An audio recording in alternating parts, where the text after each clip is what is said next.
not stabilizing, which is annoying. I don't know where it's the heat or what, but let me just try. Let me just see if it will do it. It's just not. You can hear me. Okay, cool. Thank you. Yeah. Yeah. It's just not stabilizing. It's saying it's not getting enough data. I can't work out why. I've already restarted everything, but yeah, it's saying. I mean, as you can see there, like excellent connection. So I don't know.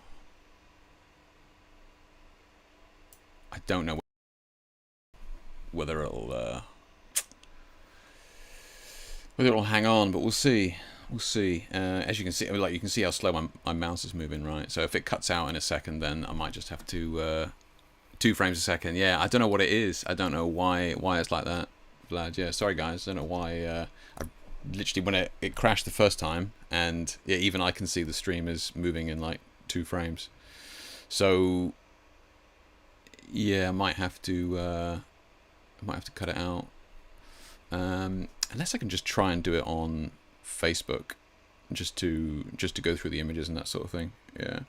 All right, guys. It keeps cutting out, so I don't think it's going to even out. Is it? Or is it? Is it smoothing out? It does seem to have smoothed out. Yeah. Okay. Let me just see. Let me just give it a couple of minutes. If it calms down. Yeah, no, it's not going to. Yeah. Let me just see if I can do it on Facebook. I haven't done it on Facebook in a long time, but let's see if I can do it. Yeah, yeah.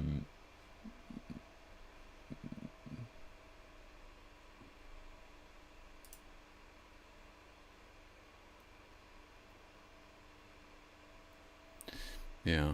Okay.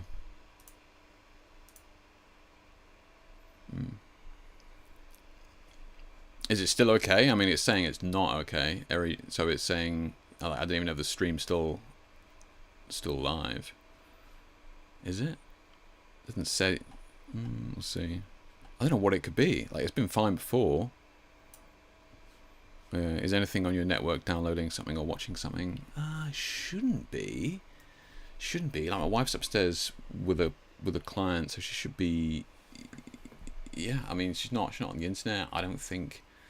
Unless my PlayStation in the other room is downloading like an update for a game or something, but it's usable, to be honest. It's not like you're dancing. Yeah, okay. Like 10-15 frames a second. I wonder if it. Like I know it's like because I was worried it was going to be super hot, right? In terms of heat, temperature wise, like here in the UK at the moment, it's like super warm. So I was like, is that going to be a factor with it slowing down? But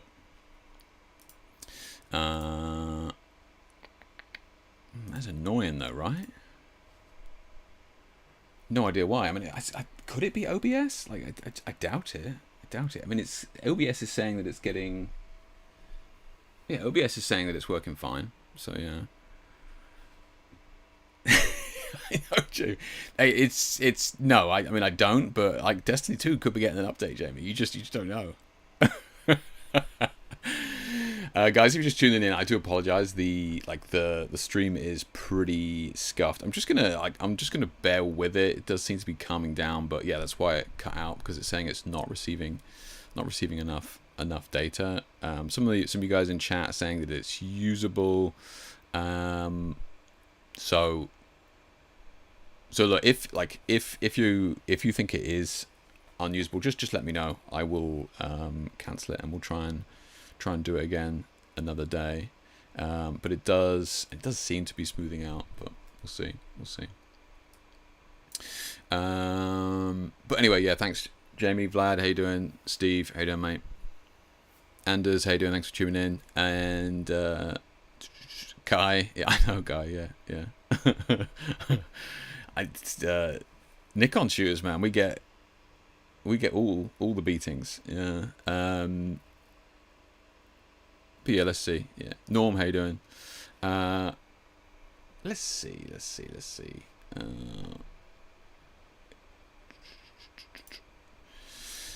Let me see if I can get this chat window.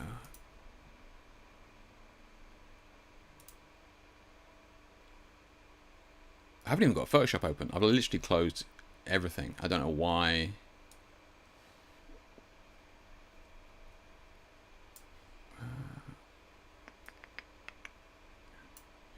The Mac have something like Windows Task Manager? Yeah, it does. Yeah, I'll look in a second. Yeah.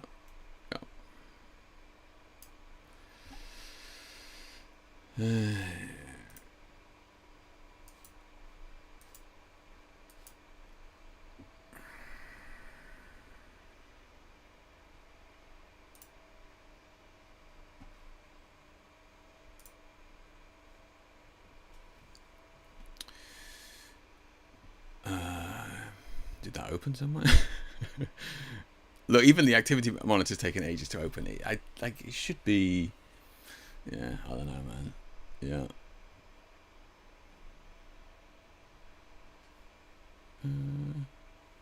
We'll see what that says in a second. Yeah, yeah.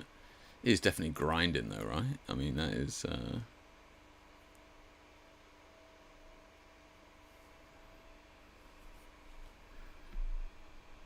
I don't even know what any of that means, really.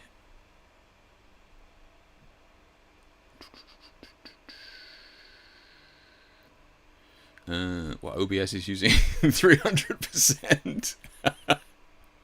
Is that right? Yeah, yeah. Under memory.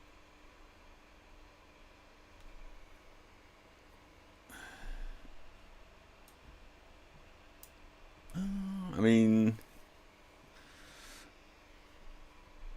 it doesn't. Yeah, I mean, it should be. Like I said, it should be good, right? Kernel task also helps with overheating to your Mac. Oh, really? That's good to know. I don't know what that is, Kai. I'm afraid, but yeah. Okay, let's see. Hey Norm, how you doing? I know a new Nikon camera release. I mean, he's got a, so I was gonna kind of talk about that today, but we'll see.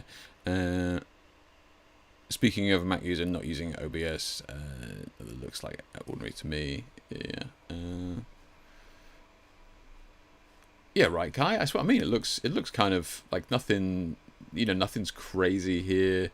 Even the memory percent up here is like 39% as well, which matches what's going on down here. So I don't know, unless it's something to do with OBS. Like I haven't, I guess I haven't updated that in a while. I guess that could be conflicting with the Mac OS. So I don't know.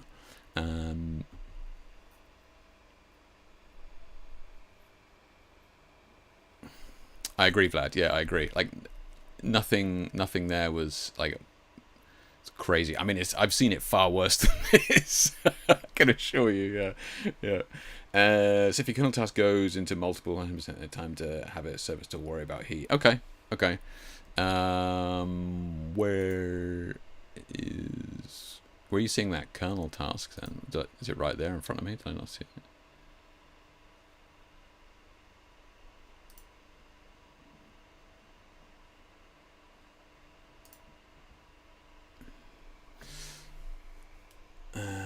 Anyway, okay. I'll have to have a look. Yeah, let's try and make it work for now. Let's have a look. But if it cuts out and I'm just talking, can somebody message me or something? I thought it might have been all the news stories I had open here as well. Yeah. Oh shit, upload speed broadband. Hey John, I've got like the top package with BT here. So I mean, I pay for a very expensive business package here. So I mean, it could be the internet that they're having an issue, but it's certainly not going to be to do with my my download package that I've got, as it were. Yeah. So.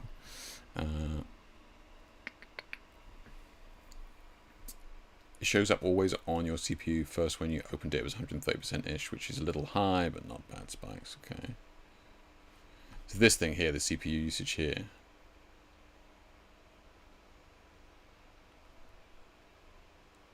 Yeah. I mean, if anything, that's gone down since we opened it. So, who knows? Who knows? Look, guys, if it gets like too miserable, by all means, carry on with your evening. Just let me know in the chat and that you're dipping, and I will consider trying again, trying to work out what's going on with it. Like I said, it could be the heat, the only thing that's changed, but we'll see. Yeah. So a couple of things I just wanted to go over. If you're new here, chances are you won't be back, but after this start. But what I was going to try and do was going through a couple of news bits, but we do these every couple of weeks, so there's been a couple of product announcements and bits and pieces to kind of talk about. So kind of wanted to go over a couple of those, and then I wanted to also have a look at your images that you guys have posted, and I haven't even tried to open that. Where even is that?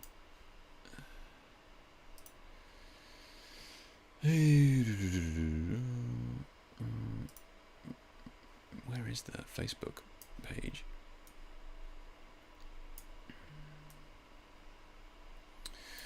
Okay, there it is. So it's in here. So if you guys I posted an image in here. Oh, beautiful. Yeah, we got a bunch of good ones in there. Yeah. Very colourful, guys. Nice. Good stuff. Good stuff. Yeah.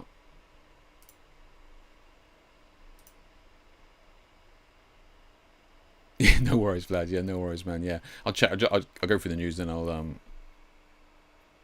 go and go through them again. Yeah. Appreciate that, Kai. Thank you. Thank you. Okay.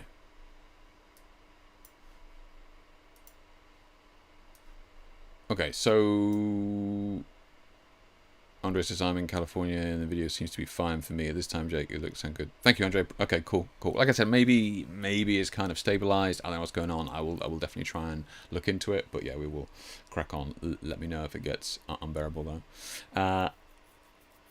As usual, right? You know, another week, another crop of LED lights being brought out. A couple of interesting ones. This one was from ProMaster's 9-inch chroma tube LED. So ProMaster, I actually haven't heard of that. That's the only one of the main reasons why I'm kind of bringing this product up, is because I actually wasn't aware of them. Announced the TL9 RGB tube, an affordable $60 handheld wraparound RGB light that's compact, wireless, and gets as bright as 600 lux. So, like, first off, that's a full RGB light there for $60. So now, granted, what did I say it was? 9 inches there. So, like, I mean, it's small, but like for $60, you know, that's pretty crazy, really. Let's have a look. The company says that the handheld 9-inch tube light creates a wraparound illumination with a unique appearance, especially when it's placed close to the subject. I don't know what they mean by that. It's just marketing BS. I don't know what's kind of unique about it. It has multiple modes, including variable intensity, 360 color RGB. So the Kelvin range is 2,500 to 8,000. So that's pretty good, right? For a little cheap light like this, a Kelvin range is actually pretty good. And a bunch of special effects. The TLCI rating is 98 plus, and the CRI is 95 plus. That's actually pretty high for a light of this cost, right? I mean, I would expect to see that on, you know, most high quality lights. Thank you, Vlad. 22 centimeters is 9 inches. So yeah, I would expect to see those TLCI ratings and CRI ratings on pretty expensive lights. So like $60 for that, kind of interesting. I mean, we kind of all knew this was going to happen, right? LEDs were always going to start to come down in price as it just got more and more competitive, and it's just absolutely like the market is just chocker with them at the moment.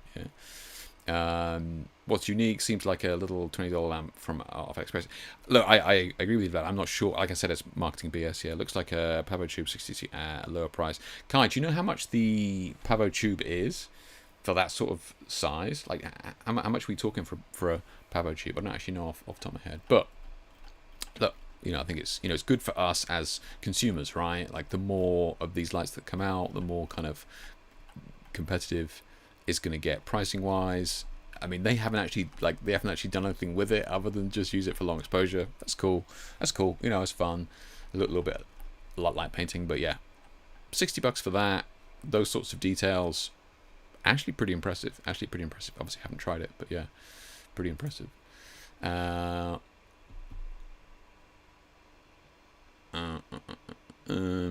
Vlad's got a one on AliExpress there. Seems like the same thing, but for 45 there. Okay. Kai says in Norway roughly. Oh, is that? Do you know what? I thought you were going to say a lot more than that, Kai. So Kai said in Norway roughly about $100 for a Pavo Tube 6C. I was expecting to be a lot more than that. But Vlad's found one at the opposite end of this spectrum there for. Dare I risk trying to open this in this current state?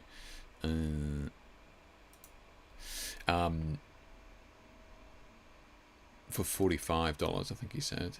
Oh god, that is exactly the same, Vlad. Yeah, well done. Christ, it took you all of 8 seconds. Yeah, fair play. So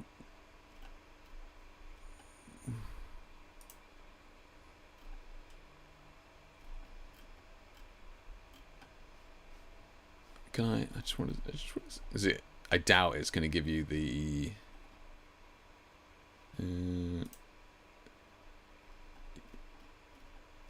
Oh, it does give it to you. So it's like 95, which is kind of what you'd expect. Like if you're using like RGB colors, and then you're going to be shooting raw and grading it and all that sort of business afterwards, like it's going to be fine, right? Yeah. $40. That's nuts, isn't it? That's crazy.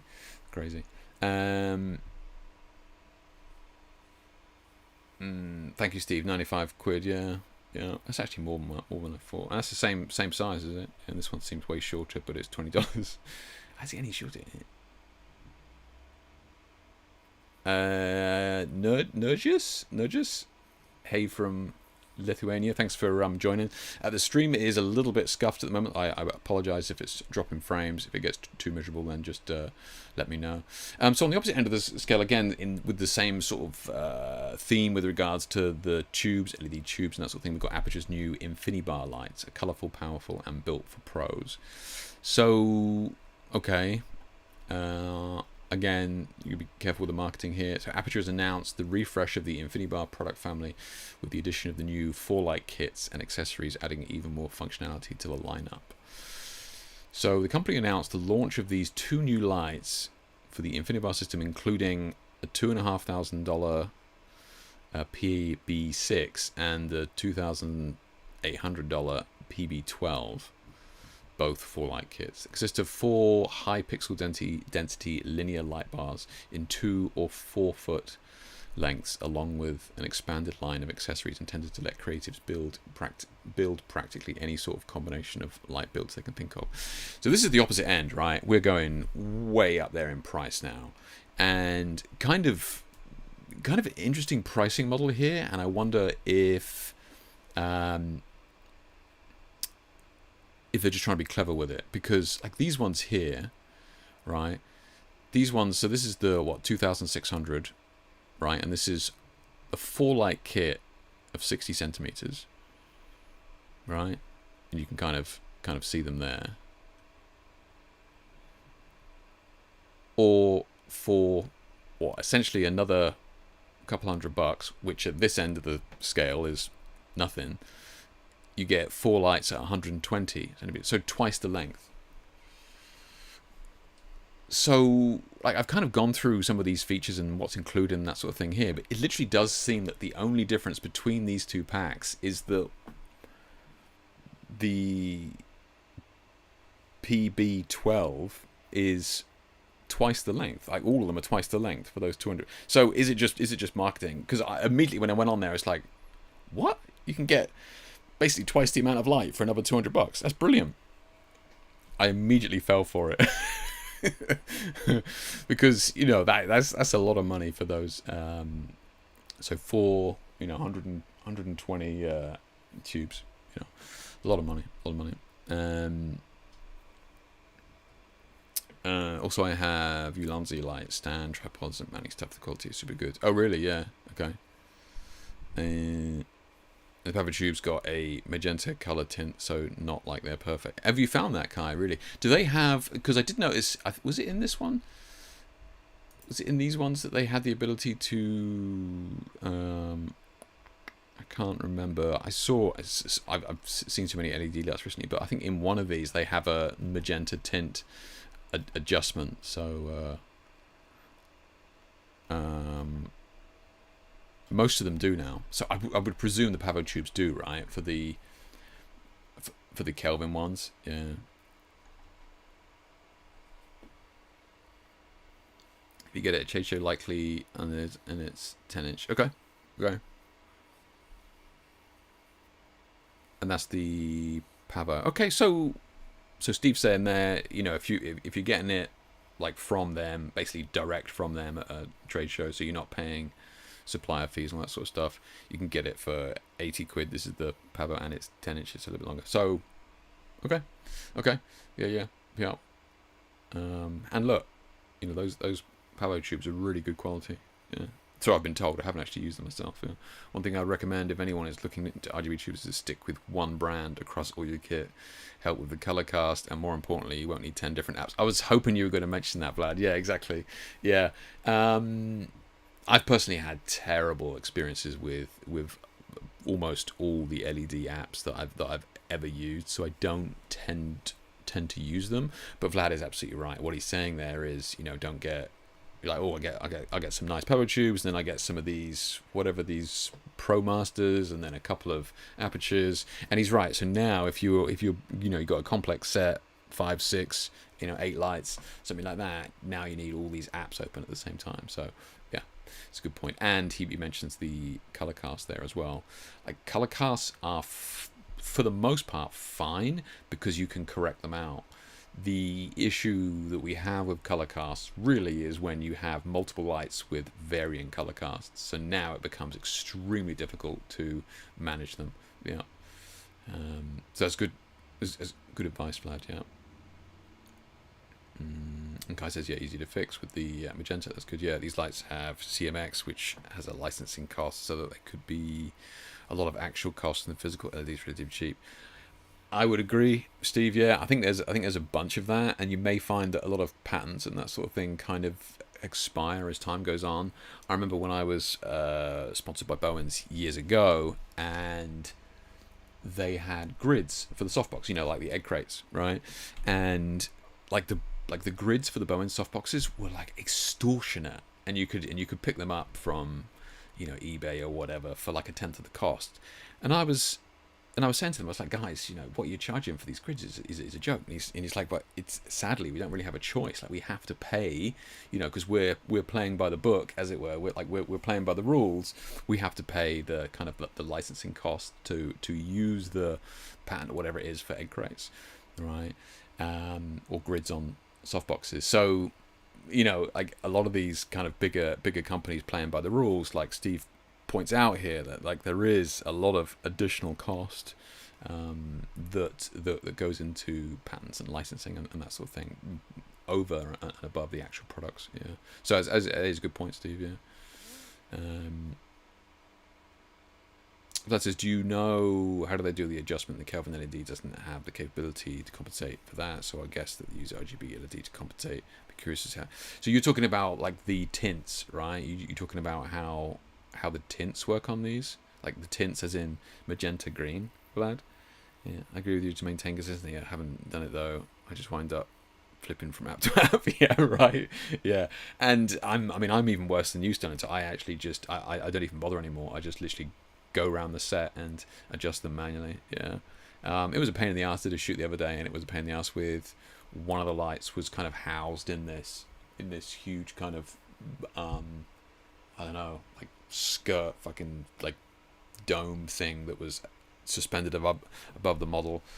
And I realized too late that I hadn't set it up for the app, and for it to work with the app, this is the AOS 2, and for it to work with the app, you have to basically scan the QR code on the back of the light to kind of link it to the app. And I was just like, well, I can't scan that now because it's kind of housed in this thing. So yeah, I ended up having to kind of go up there each time, which is a pain for sure. Yeah. I thought of apps that I use and can use with my lights currently. It's one thing I have to give props to Nanlite for. Their app is the best. Really? Okay. That's bold. That's bold, Stanley. Yeah. Because I haven't come across many apps that have been good thus far. So we're talking about these little fellas here. So you know, a lot of money for these bringing out, and they're talking about all these clamps and bits and pieces like this, that, you know, the tripods, and they come with these kind of 4-way, 3-way, 5-way, so you can kind of have this star thing, or you can kind of create like hinges, and here you go, like attaching them like this. With our InfiniBar power users asked for more portable options and accessories. We listened. Our new kit and accessories further expand on the functionality of the InfiniBar system by adding power options and mounting in portable kits as a single person can transport, says Aperture co-founder. Okay, so like, yeah, you know, pretty standard stuff at this point. I'm sure there's just a tripod thread at the bottom of there. I'm sure many of us have already, I'm already using floor stands that you already have anyway, so nothing groundbreaking there. In addition to the accessories listed above, the new lights will include a set of 1/4 20-inch collapsible tripod bases for standing the lights. So that's what I just showed. I mean, yeah, like anybody, like these power users that they're talking about, look, it's cool to include them. I just feel like it's a lot of money for maybe accessories and bits and pieces that you may already have, right? You know, if we look at these packs here,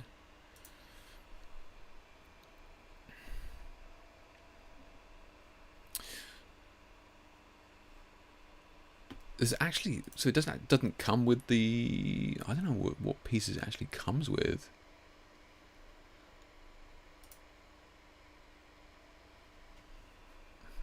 I don't know. A lot of money for those bars. But if you are doing that sort of thing on set, like cinema and that sort of stuff, and again you're using aperture lights. This is the other thing, is that a lot of cinematographers and people on set are already using aperture lights. So we kind of just mentioned, you know, Vlad just mentioned it as well, like the apps, the colored tints, whatever it is, contaminations and that sort of thing. Chances are, if this is a little bit more expensive than you were kind of looking to pay, but you're still going to get it because it's going to be in the same ecosystem that you're used to, right? So kind of makes sense. The other thing that was kind of tagged on at the end of this article, which I thought was kind of weird, was this here. Aperture has also released an update to one of the company's most popular workhorses, the $2,500 Lightstorm 600C Pro, which adds IP54 weather protection and nearly doubles the brightness. So I presume if it's saying what nearly doubles, so if the previous model was 300, then it would be double. So so nearly 85% bright. So let's say like the previous model was 400. So this is good, right? And if you're not aware, this is a lot of power for a full RGB single point S-fit light, right? This is a lot of juice coming out of this essentially monoblock form here. And that's, you know, I mean, I'm using 150 LED, and I can make it work. You know, I'm often shooting at maybe 200 ISO, so 300 would be great, you know, and then 600, we're really talking about a very usable power now.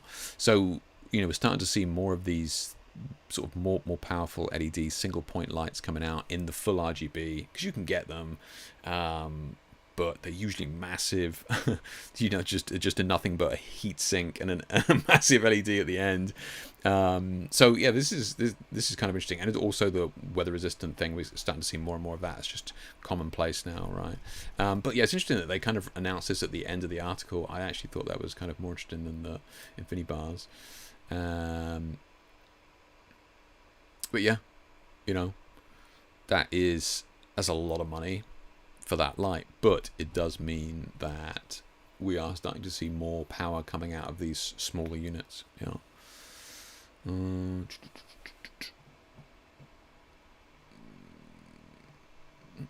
changed them off to manually too. Oh yes, he's Sterling talking about his apps.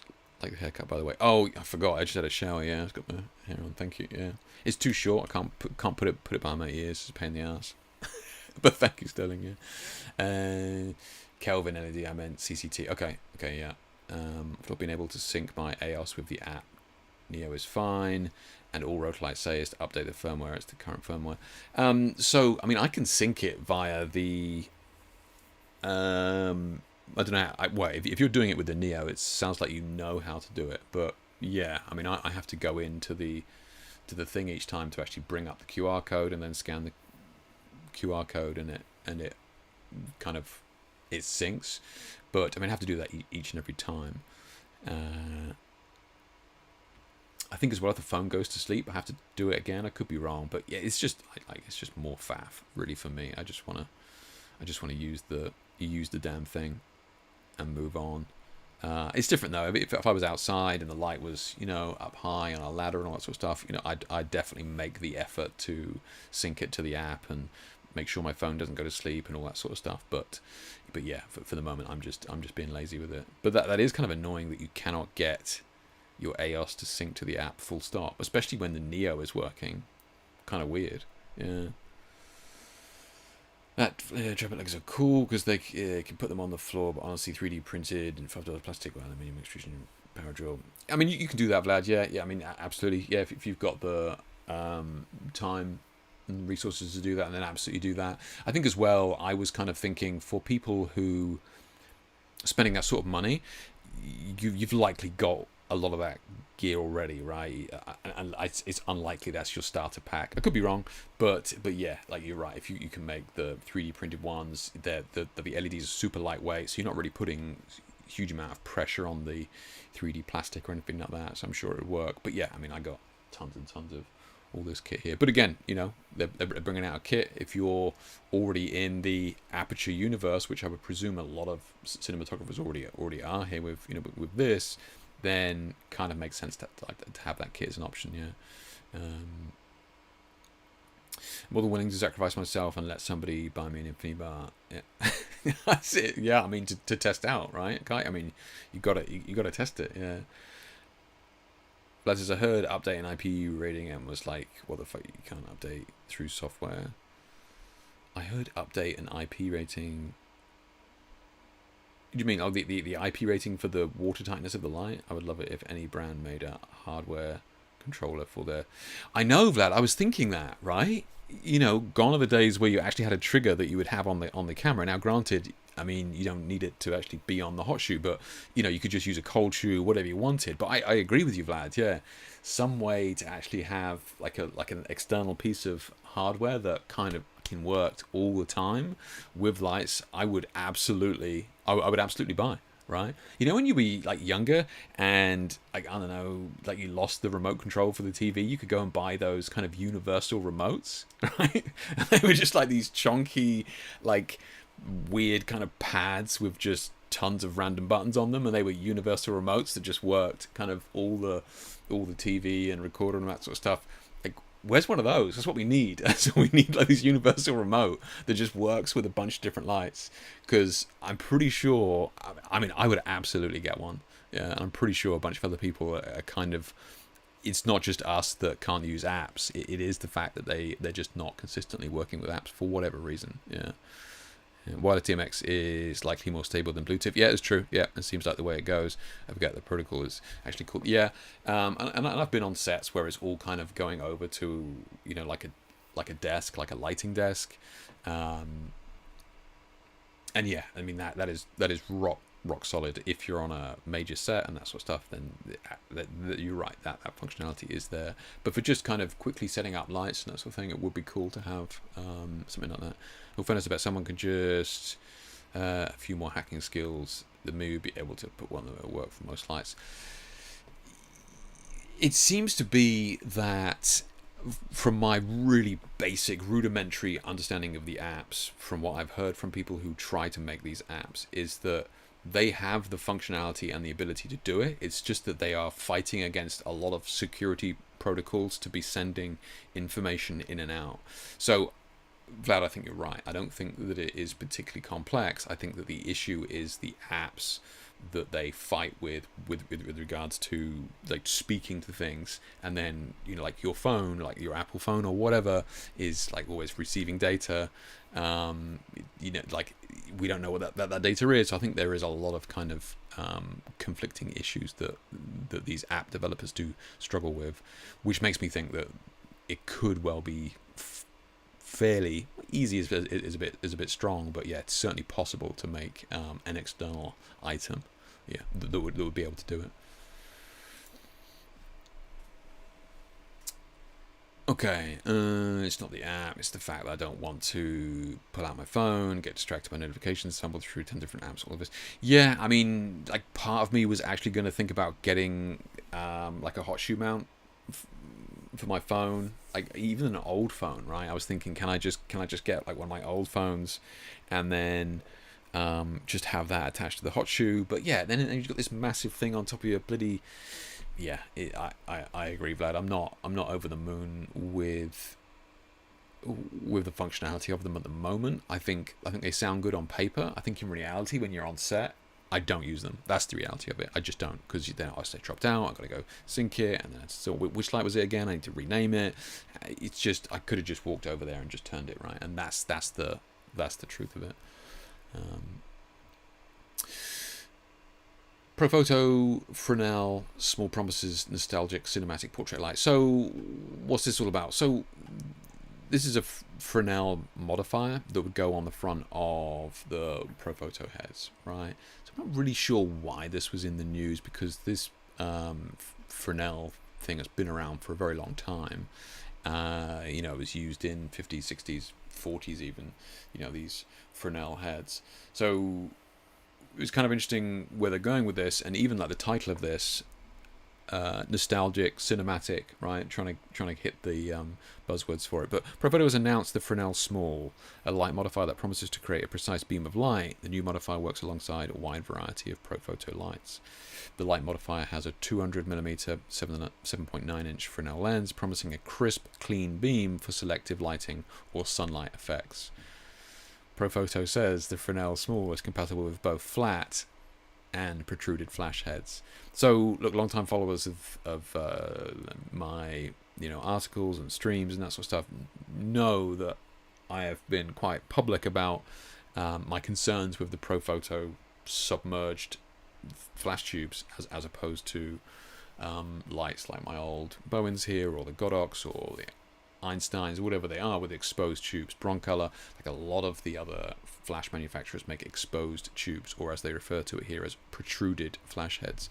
Now, a lot of modifiers are designed with protruded flash heads in mind, because the light spreads around the modifier, whereas a lot of the Profoto heads just fire that light down a tunnel, and the resulting light that you get from them is not ideal, right? And we've kind of discussed this before.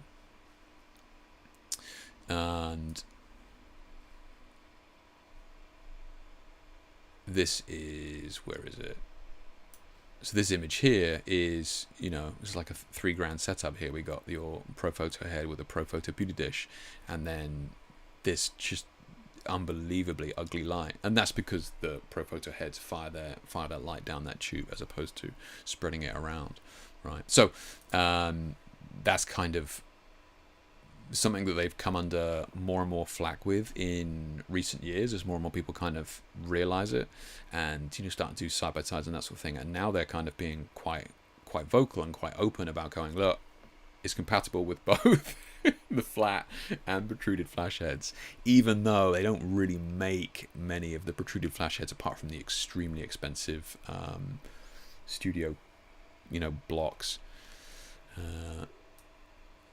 So yeah, it's interesting. Let's have a look. Just check that. Dunlite has a wireless controller, 200, 300. Christ, that expensive guy. That was made for power tubes, but I think it's obviously to buy wireless DMX. Oh, okay. Christ, that's expensive though. I did why the old phone and slow as always, charging Y and shoot and forget to charge it. Yeah, exactly, because it's the old phone. Exactly, Vlad. Yeah, exactly. Yeah. The Dunlite WSTB1 transmitter box, but still ends in your phone. I see. Right. Gotcha. I bought these small rig Bowens mount Fresnel and barn doors. They are excellent. It's a heavy combo though. Yeah, they are. Yeah. I actually have it. I actually have the old Bowens one here. Two seconds.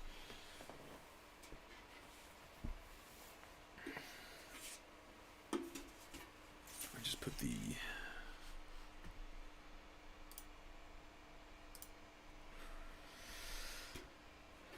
So this was the Bowens one from years ago, okay, and it has the iris in there as well. Yeah. Now, what's kind of weird about this is that Bowens made those for Profoto, right? And I mean, that was, yeah, I mean, like, it used to happen a lot more than it does now because it was fewer companies, but Bowens used to make those, and Profoto would put their own attachment on the end, right? Now, they would charge a lot more for it than Bowens did, but this is the same size. So this is essentially 8 inches there, 7.9. So this is the same size. So it's basically exactly the same kind of Fresnel lens at the front there, like kind of almost identical. But I suppose when Bowens shut its doors all those years ago, maybe they didn't have an alternative, and they finally kind of gotten around to bringing it back out. But there's plenty of the old Profoto versions of this out there. Yeah. Sadly, there's just a lot of waffle about it here. They don't actually show it being used, which is a shame. It's a unique modifier. I mean, I've certainly used it. I don't use it too often. The thing with these Fresnels is that they're designed to send like a column of light, and I've spoken about this before, so I won't bore you to death with it before. But the Fresnel lens collimates the light, essentially. Rather than light going out everywhere, it kind of focuses it. That's what the ridges in the glass does, and kind of sends out this column of light, which means that you can throw light over a far greater distance. Like the inverse square law doesn't apply, yada yada yada. So you can get far brighter light over longer distances, right? This is why it's used in stage lighting and that sort of thing, and it's used in cinema. The reason it's used in cinema is because you're shooting a whole scene, you can't have the lights real close to the subject, right? So you can have the lights further away. So the Fresnel lenses are still used a lot in cinema because you can throw light over a far larger distance.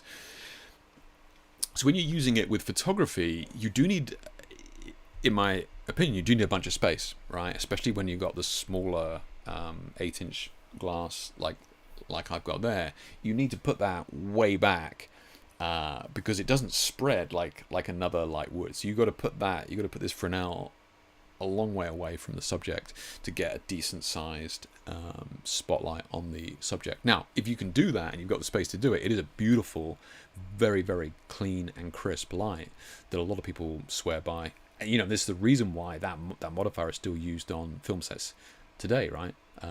It's still used, so it's definitely good, but it just takes a little bit of getting used to, and it does take a little bit of space. Yeah. It's a heavy combo. It is sterling. Yeah, it is a very, very heavy combo. One nice feature that Profoto has given it is that, and it doesn't show it here, but here we go. Yeah, so they've got an attachment that you can actually attach the light stand or attach the actual modifier to the light stand, so you're kind of counteracting a lot of that weight, which is a really nice feature, because the Bowens one doesn't have that. So you would you'd have the light coming out here, and then you'd have that huge oil drum coming out the front as well. So it was like really front heavy. So it was a pain. So they've added that nice functionality there, which is cool. Yeah. It is massive, Vlad. Yeah, exactly. Yeah, and it's not light either, because you've got a huge piece of glass at the front, like right at the front. Like the modifier motor weapon. Yeah, right.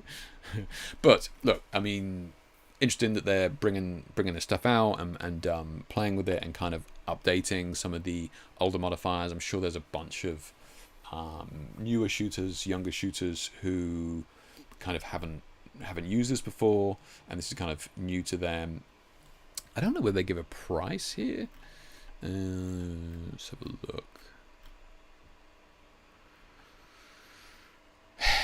So $1,500. Yeah. It was a nice idea though, right?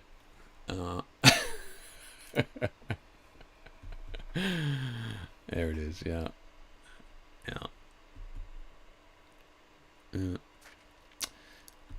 Look, I think if you're a pro photo user, I would just try and just find one of the old ones out there that the Bowens made. They will be out there. Yeah, if you were interested. And all the cheapo LED lights have the mount in the middle of the unit nowadays. It's stupid because nobody will use them without a modifier on. Yeah, so Vlad's right, and this is something that I think is something that I'm looking at more and more, because the LED head itself is often very lightweight compared to the monoblocks in the studios that we used to use, which were just like, just like weighty things that you're putting on a light stand. So now these kind of LED heads are significantly lighter, right? And what Vlad's saying there is that the mount is still mounted on the middle of the light, which is it's terrible, because now you have this kind of flimsy plastic unit, and then this really heavy, like if you got 120 centimeter softbox, like it's not even that heavy, but it's still going to be putting a huge amount of pressure on that lightweight LED head. So that is a huge thing to be looking at. I mean, as you guys know, the spotlight that I use with my Godox, like that spotlight comes with the mounting bracket on the modifier itself. So like a lot of these modifiers are now coming with mounting brackets on the modifier, which is super useful. Yeah.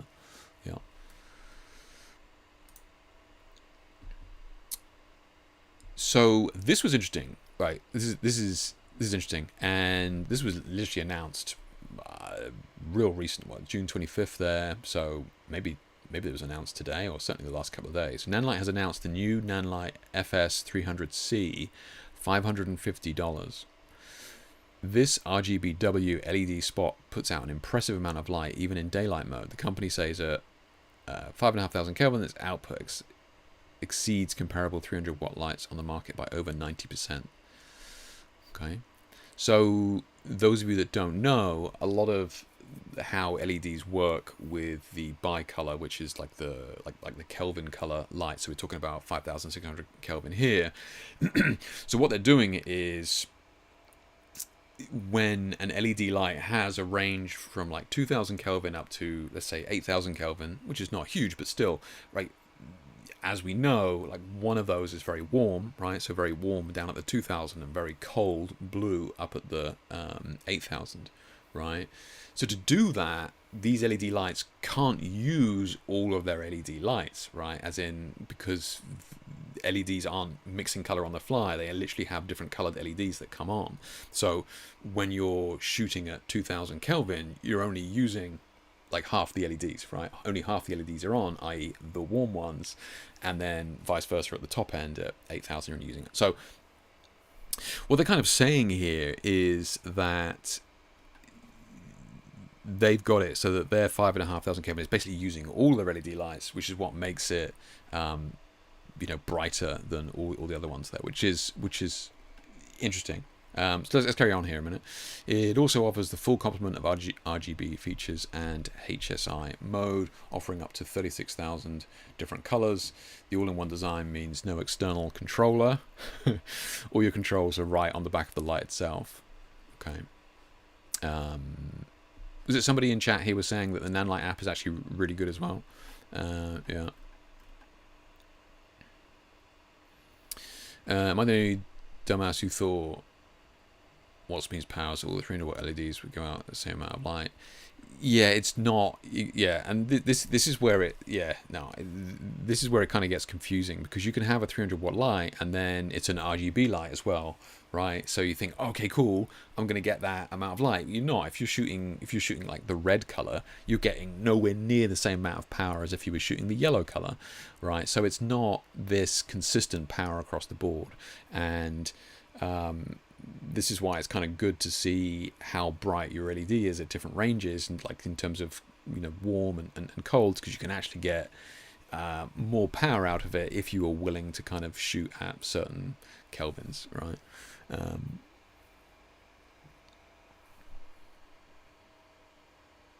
Well, gone mad, yeah, true. The Nanlite FS300C RGBW LED spot is a Bowens mount light, allowing access to a wide range of modifiers. So again, SFIT, as we know, so many lights now are just sticking to the SFIT, which is great, right? Because as we all know, there are so many third-party modifiers now for SFIT that there's just tons to choose from. In CCT mode, it has a wide white balance from 2,700 Kelvin up to 7,500 with a plus 150 green magenta adjustment. So this is kind of what Kai and I was talking about adjusting the tints to get rid of green and magentas. You know, a lot of these LED lights will have that now. If not all of them have this tint to kind of accommodate some of those adjustments in or shift in color, as it were. So 2,700 up to 7,500, not the hugest range, but for most people that is going to be more than enough, right?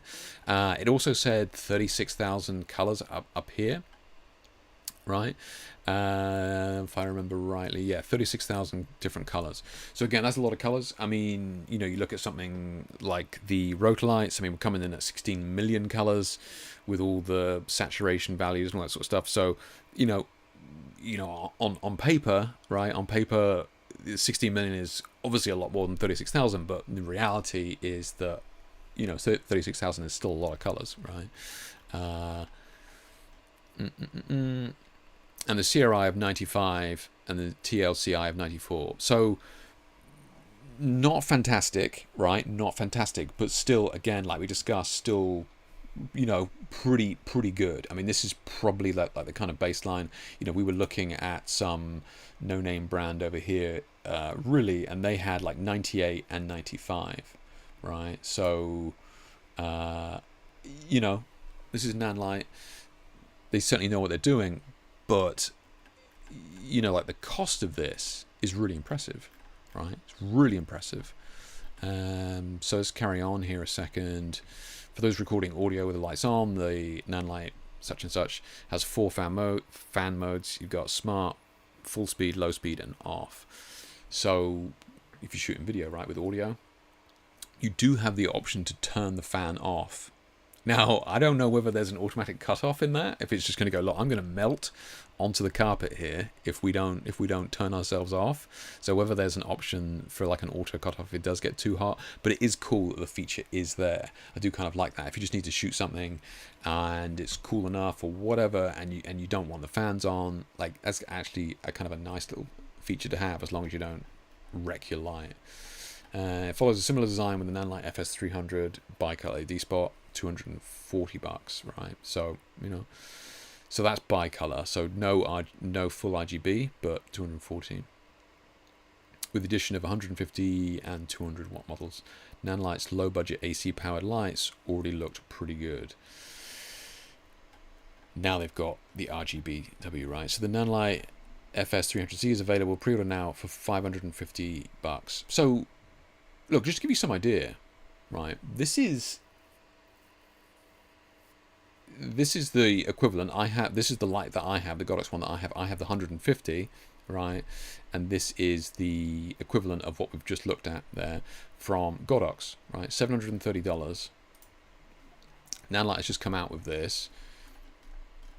I mean, like Nanlite is come on, let's be honest, is typically quite expensive, right? So this is fantastic to see this light coming out. A lot of features, a lot of good quality of life features there. Like it's got most of what you need. Okay, you know, nowhere near the same number of colors as you may well expect from some of the top end RGB lights, but more than enough colors for most people. The Kelvin range is not massive, but again, big enough for most people. The CRI and TLCRI, all that business is not top of the line, but again, big enough for most people. So I think that this is a really interesting light that they've brought out, and I'm almost afraid to try and play this video, but it does look plasticky when we see it in a second. Like it does look very plasticky. But again, I think it's kind of, that for that price, I can kind of live with it, right? I think if you were getting into RGB, LEDs, and you were looking for a full color, does everything, it's not a bad price. Yeah, it's not a bad price. Yeah, but by the end of the day, we measure watts at the power socket. So if you turn on 2 times more LEDs, you draw 2 times more power. I agree, Vlad. Yeah, it gets super confusing. I mean, some of these. I mean, what this first light here that we looked at as well. They gave you lux, right? You have lumens and lux, and then you have the watts that we typically use, and I think the kind of the staple here is that if it's something that is coming from a single point, so like the lights we were just looking at here, right? If it's coming from a single point, they tend to be usually measured in watts. For the other ones that are spreading light over a larger area, like panels and tubes, and that's where it gets really kind of confusing as to, well, how bright is it? Well, it's really bright if you're standing 6 inches away from it, but it's terrible if you're standing 12 inches away from it, because the light is being spread out over a larger area. It gets really confusing. Yeah, don't even start to bring in projected light into that as well, because then that starts to, like I said, you've got the lumens and the projected bounce light. It's super complicated when you're trying to match all of these different types of light in the same shot. Yeah. So Kai says, I think it's more useful to look at lux and lumen over watts. Yeah. I think if you get used to that terminology, then I think it becomes easier for you. I think for many of us, especially, I've been using strobes for 20, 25 years, coming from watts, and that's just the way it's always been for me. People start talking about lux. I'm like, I definitely need to translate that into some real world actionable figures. It's why in my reviews and articles I tend to give you camera settings, right? As in, look, I use this light at 1 meter and I can shoot at ISO 100 at f2.8 at 60th of a second or whatever. So I'm kind of giving you real world ideas of how bright something is or how dim something is. Like you, as a photographer, you immediately know, okay, yeah, that's not going to be enough for what I need. I always shoot at f8. That's not going to be enough for me. I don't want to shoot at ISO 800. That's not going to work for me. Yeah. If you have 0 to 5 hours out of an RGB and you get 16 million, it's because of the saturation. But yeah, you start having 0 to 100 in terms of saturation values as well. Yeah, on all of those colors. Yeah. Honestly, at this point, after I made my own lights, tell me what model of LED could be using, and I'll do the math. That's great, Vlad. That's great. There certainly could be like mileage for it, right? It's just It seems to be people are buying LEDs all the time, and they're bringing out LEDs every week. So people must be buying them, Vlad. So there's got to be a market there for it. Yeah. But Nanlite coming out with this kind of introductory level light for a hefty chunk cheaper than something like Godox. Looking at the stats here, yeah, I mean, it's good. It's good to see, right? It's good to see. Yeah. The text does say HSI mode. It may offer more RGB, which the app has, I think. Yeah, you got to bring in like all the actual, because you can on some of them affect some of those colors with the baseline Kelvin as well. So, yeah, like there's a lot. May offer more in RGB, which the app has, I think. Oh, really? Like you think it's more? You think there's more access or more accessibility in the app as well? Interesting. Yeah.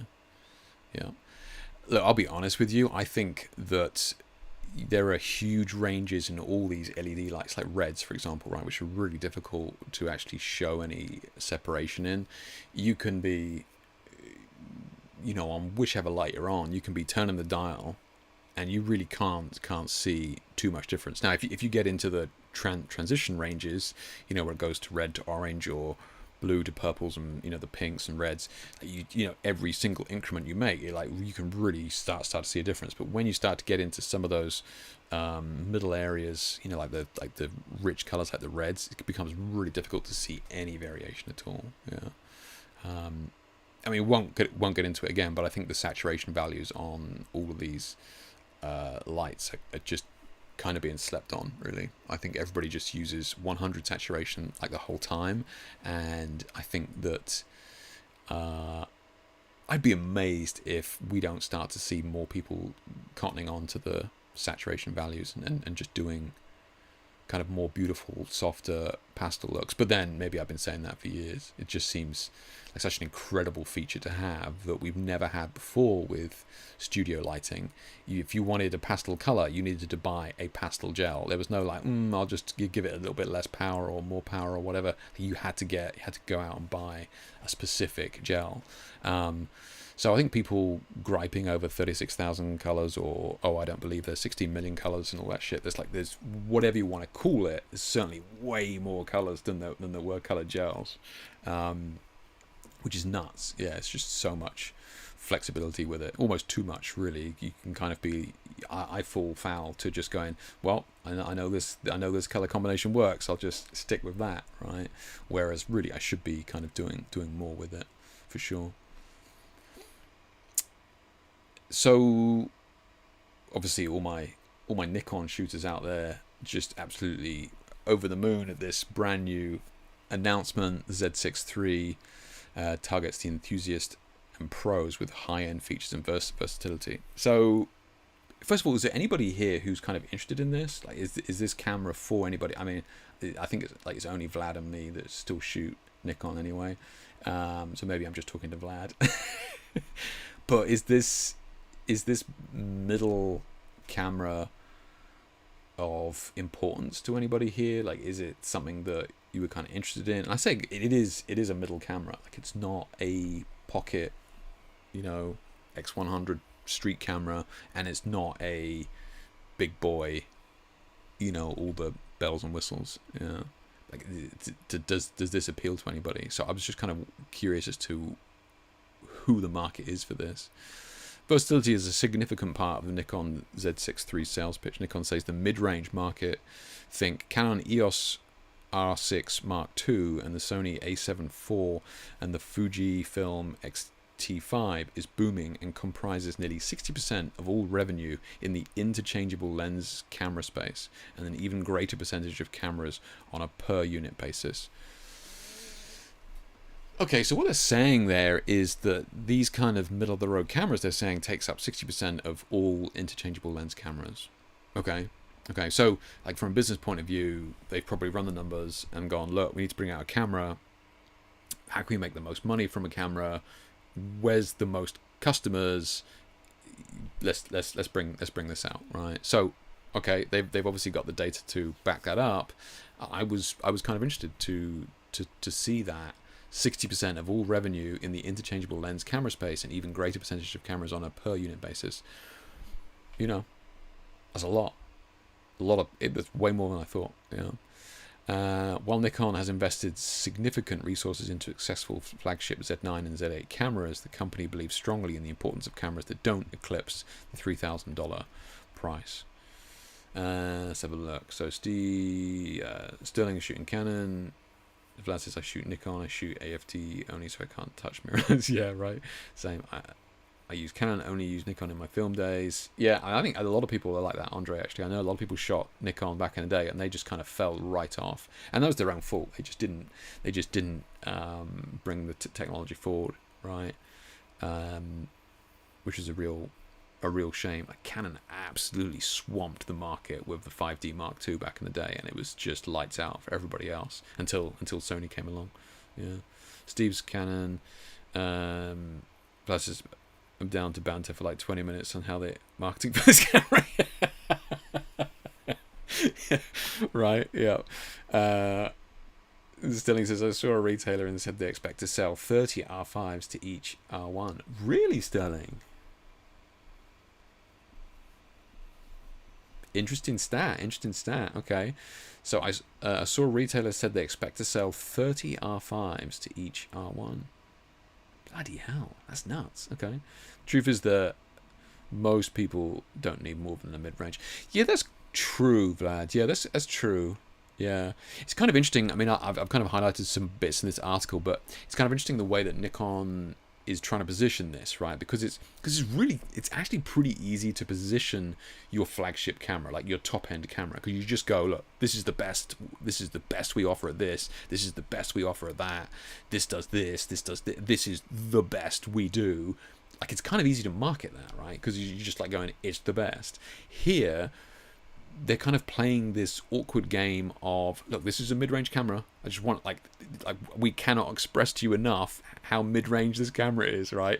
We do offer better things, but look at the price, right? So they're kind of struggling with the dialogue here, with going, yeah, this is cool. I mean, we do something better, but this is cool right now because it's new. So they kind of struggle with it a little bit.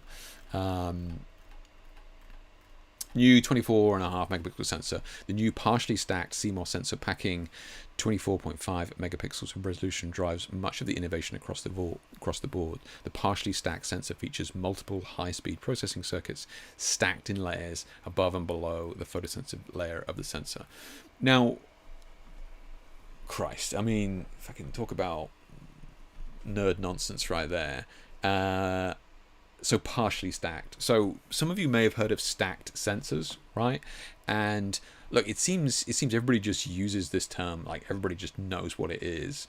So are you guys fully aware of what these stacked sensors are? Because like my knowledge of it is really basic, right? I understand that from like some of the issues that they had previously was that the sensor, you know, like you take the picture and then the sensor kind of reads the data, like the pixels down the chip, right? Reads it down. So what happens is that you have that kind of Christ, what's it called with the sloping, when something's moving past and it slopes. It's just a really obvious word that's just escaped me now. Somebody in chat will tell me. So what happens is that if you're taking a picture and like a bus goes by, right, and you press the button, so what happens is that the bus looks like it's fallen over, right, because the pixels are reading that bus as it's going past, going down, right. So by the time you've read the pixels at the top, the bus is here. By the time you've read the pixels at the bottom, the bus is there, right. So it looks like it's fallen over, right. Rolling shutter. Thank you, Sterling. Well done. Rolling shutter. That's exactly what I was after. So that's like, so the stacking was essentially designed to kind of limit some of that, so that you're able to shoot very fast shutter speeds with regards to very fast like recycling times, and able to kind of limit some of this rolling shutter that was happening as well. So partially stacked, I honestly don't know what that is. Like, it's kind of using that tech, but also not. I don't know. Yeah. Jamie says I'm saying that. What do you shoot, Jamie? Are you shooting Sony? You are, aren't you? We get the new R5 Mark II immediately. Really? like immediately stunning. You're like, so from is that because you know what it's going to have, and you're like, I need that upgrade. Like, what is it in that new camera that you think that you like? Yeah, this is what I need. I want that. Or is it just like my old one is old? I'm like several generations behind, and I'm just waiting for the new one to come out so I can update. Yeah, kind of interested to see what it is that, because you put it immediately there. That's like boom. Yeah, you just no hesitation. This is the camera for me, which is great. Yeah. But let's play a game. Let's imagine you have no kit at all. What you need from a camera and what you do today. List top 4 or 5 features. I'm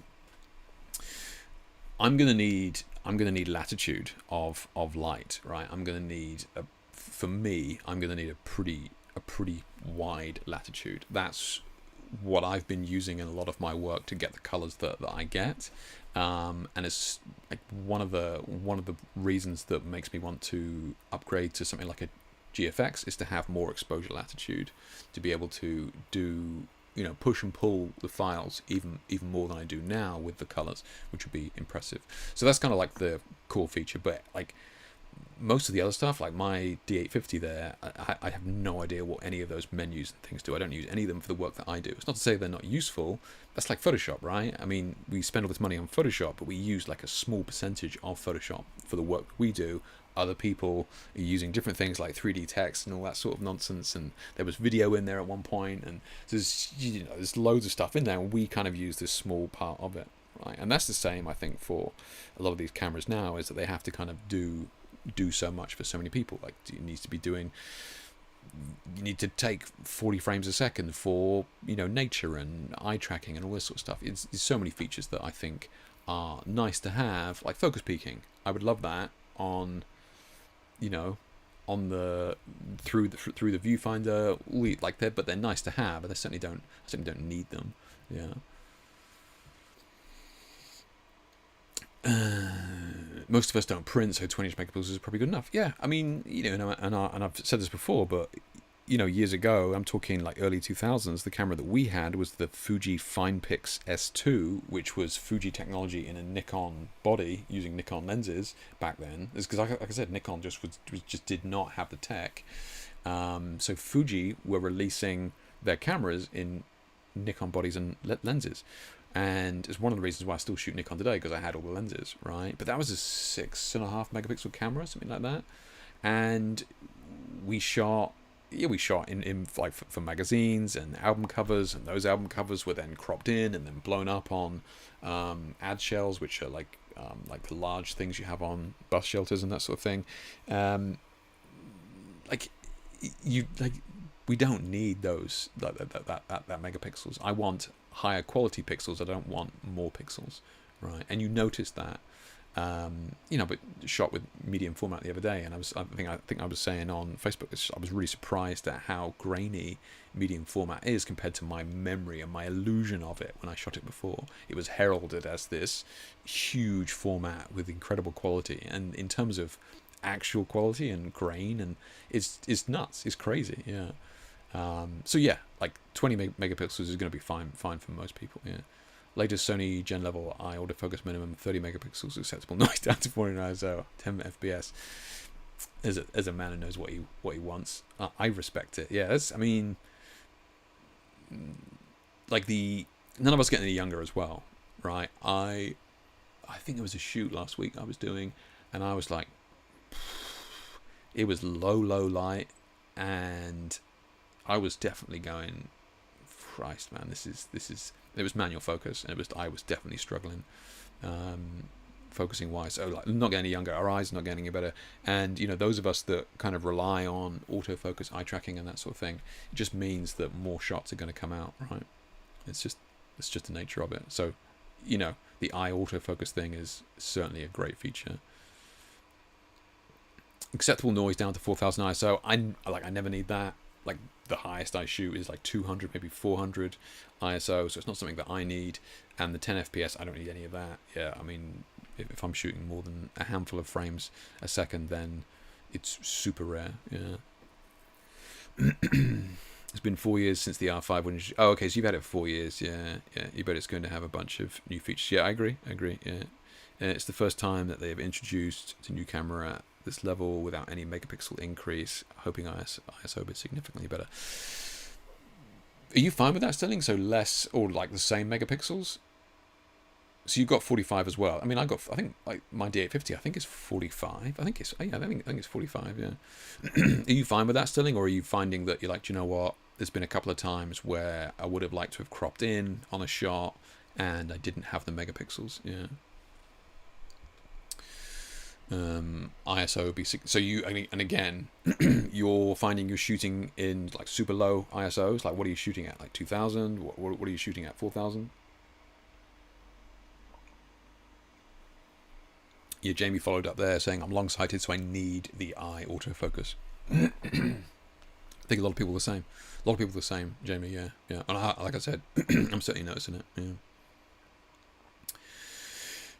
And then Sterling follows up. I do love the 45 megapixels. I'm able to crop in if need be. Yeah, that's fine. Yeah.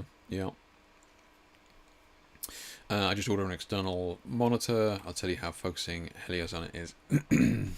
Is that so? Are you going to have that monitor on top of the camera, Vlad? Are you going to be just like on the hot shoe external monitor shooting like that?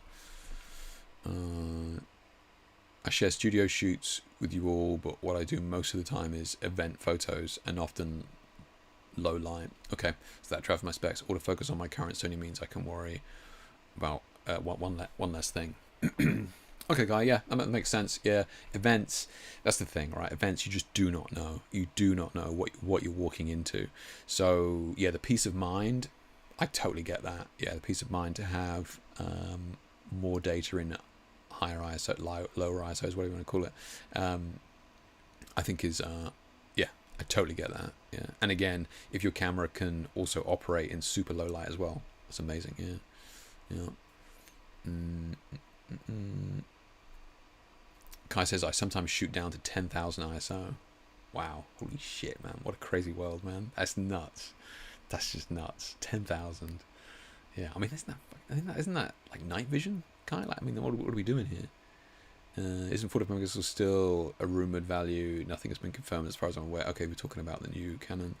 Hell, I go up to 6,400 ISO or higher sometimes. Okay. Yeah. For me, it's corporate events or live action role play events. The latter is what often pushes me down to 3,000 to 5,000 ISO range. I more often shoot in 1600 ISO than 400 ISO. Okay. Yeah. Okay.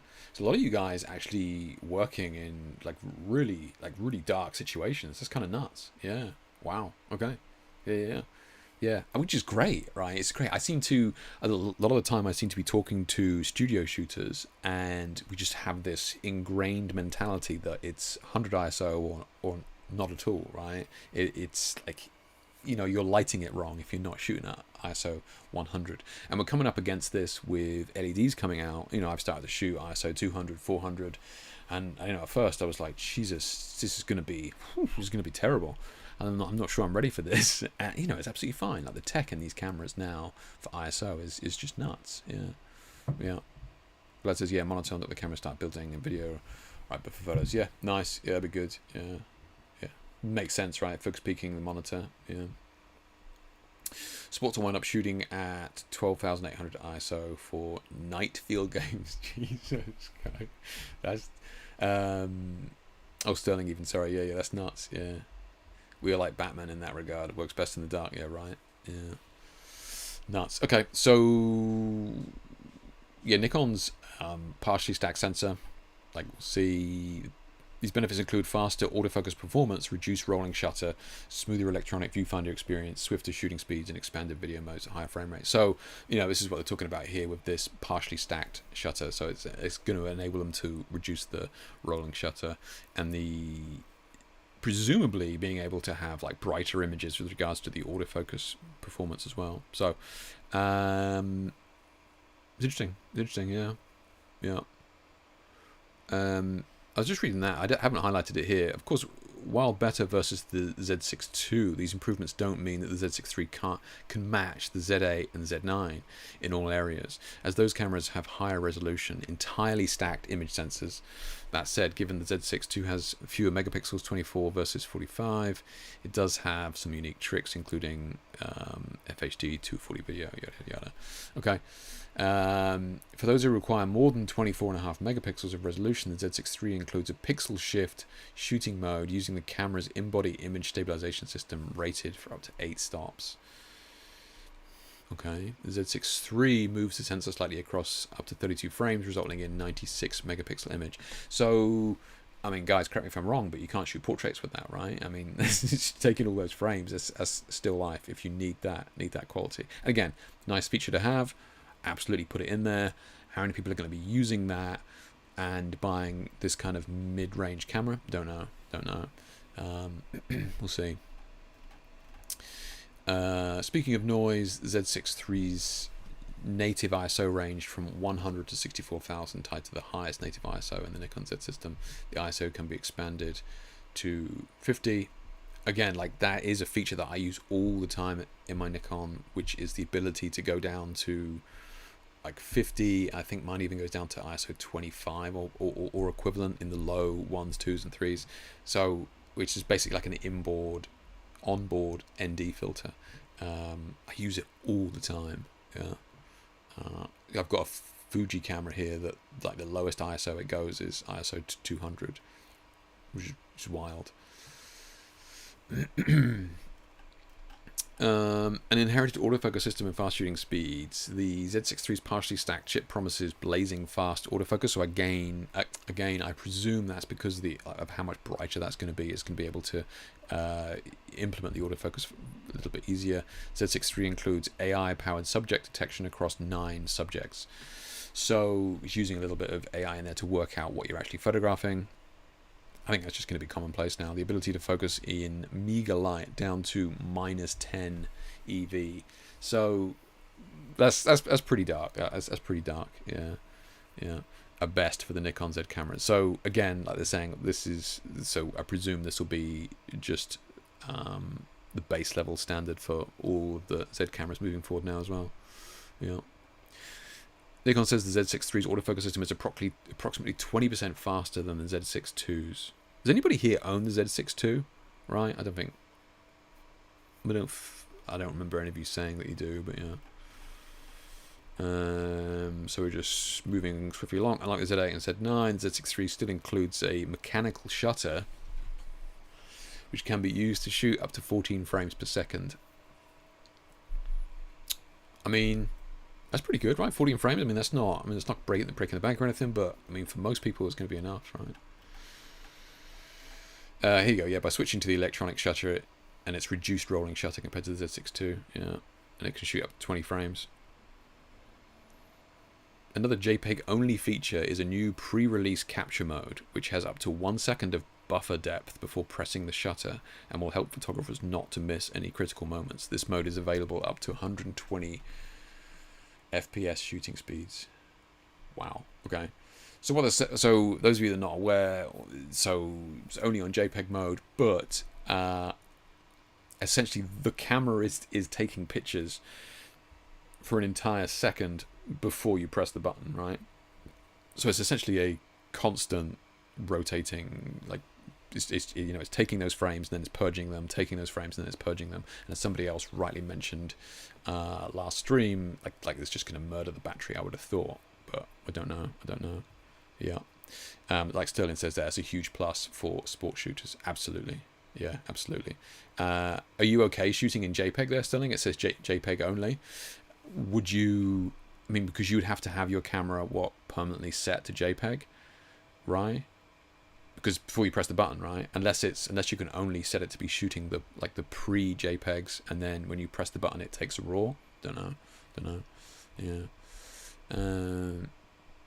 Jamie says, it's freaking me out shooting at 800 ISO. I know, right, with the rotor lights, but denoise and Lightroom fixes it for me. Yeah, I agree, Jamie. Yeah, it's something that, you've been shooting a long time, I've been shooting a long time. It's something that, a lot of our studio shooters really come to terms with, is just like, whoa, Especially those of us that shot film. Like anything above 200 was just an art project, right?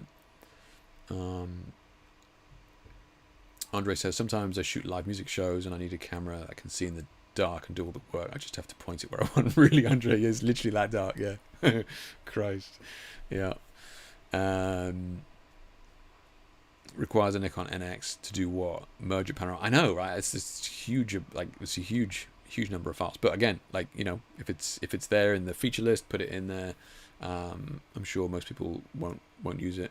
I've heard the low light focus is amazing. Apparently they had an issue with that. I think a lot of these cameras really struggled at the start with low light focusing. It was one of the biggest reasons why a lot of studio shooters, myself included, kind of wrote off mirrorless for years.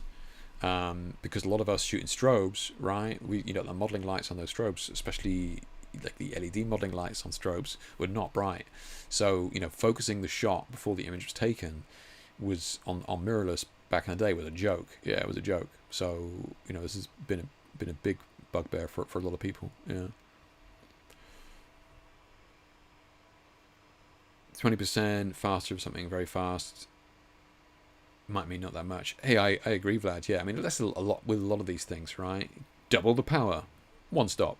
Like it's like, yeah, it's a lot of it is just hype. Yeah. It might be us. We are using a tool made for photographers, birds to shoot in the studio. Yeah, I know, right? But yeah. I mean, I can't deny the colors that you get from the Nikon chip. You know, I haven't done tests in a few years now, but when I did tests years ago with both Sony and Fuji and Canon, like they just didn't hold up to the colors that I expected from the Nikon. You know. I don't normally, but the JPEG noise reduction is usually pretty excellent. It is stunning, yeah. It is. It's nuts, yeah. When you're shooting at super high ISOs, that's important. Yeah, I mean, and the like Jamie mentioned there, like the denoise in Lightroom is basically black magic. Really, I have no idea how it does some of the things it does with ISO. It's nuts, yeah. Because I'm not sure about the mode of the battery. In my mind, the only difference here is that it saves photos and focuses, but as soon as the camera is on with the mirrorless, it films, right? Interesting point, Kai. Yeah, so you're basically saying that it's filming. It's an interesting way to look at it rather than taking images. You're right in terms of, yeah, it's not like the shutter is like flapping about and doing loads of work. Yeah, you're right. It's just an extra second of footage. That's a good point. It's a good point. Yeah. Olympus had pre-capture, if memory serves, and never heard about it murdering the battery. Yeah, there you go then. Yeah, there you go. I mean, that was kind of my immediate response was, you know, it's always just kind of shooting and dumping. But like I said, yeah, I mean, I know it has been on other models before, and if you haven't heard of it being an issue, then I'm sure it's not going to be an issue here. Like you say, if it's just shooting an extra second of film, when you put it in those terms, it's nothing, right? An extra second of video, no big deal. Yeah, which, I mean, it's JPEG, so it's essentially, I guess, what that's doing, right? There's lots of other waffle here about all the, you know, these typical stuff here, but the Nikon Z6 III will be available late June, $2,500 body only. It comes in a kit with 24 to 70 f4 for just over $3,000. Look, I mean, all this is fluff to me, right? And I think to most of you here as well. Like, you know, very, very experienced. Everybody here is pretty experienced. You know, you guys know what you want, know what you use. All of this is just fluff until we see the images, and very few images here, right? This is pretty concerning to me, this image here, right? So we have, I would expect to see cleaner transitions of color here in these highlights, right? Now, I don't know. This could be shot on a low level JPEG. Maybe it's shot ISO 64,000. I don't know the stats of this image here, but I would expect to see cleaner transitions of color here, and I would expect to see way more data in the hair here. Skin tones seem fine, but the latitude that I'm seeing here is not filling me with a lot of encouragement. But again, like, this is a mid-range camera, so say what you will, and I don't, you know, I would need to see the raw of this. I don't know the stats of this image, but some of these images here like they're not blowing my socks off, right? Yeah. So it's too early, way too early to tell. This camera's not for somebody like me anyway, but you know, things to look out for sure. This is the same thing. I just got more specs here if anybody's interested. But I think we pretty much covered it all, really. Yeah, like it's all fairly standard at this point. Yeah.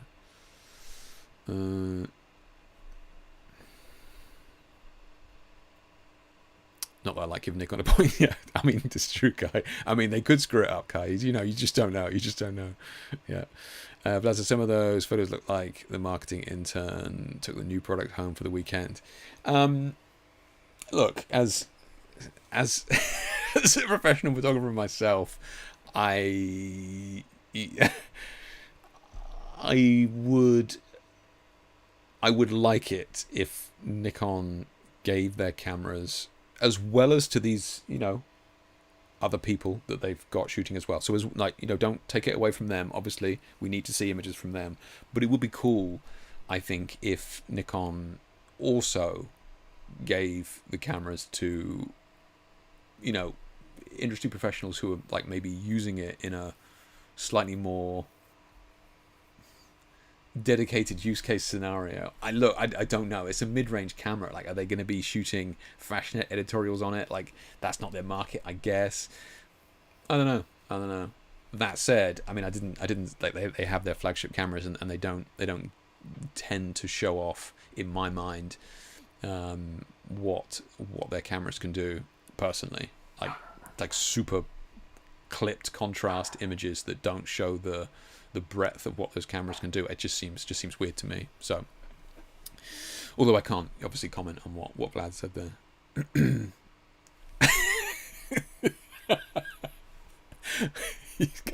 I'm not. Speaking of cameras, I just thought I'd mention this because this was a weird one, right? You guys know that I shoot my old Pentax 6.7 up there. I got a little soft spot for Pentax and some of their lenses, and even their archaic, just completely out of touch digital medium format phase 1 camera is incredible. So I just thought I'd mention this, but Pentax bringing this camera out, and film camera, okay, 35mm, and it's a half frame. So, like, it's, again, I guess a little bit fun. Not sure who this is marketed at, but yeah, half frames have not been around for a long time. This was an interesting choice for Pentax.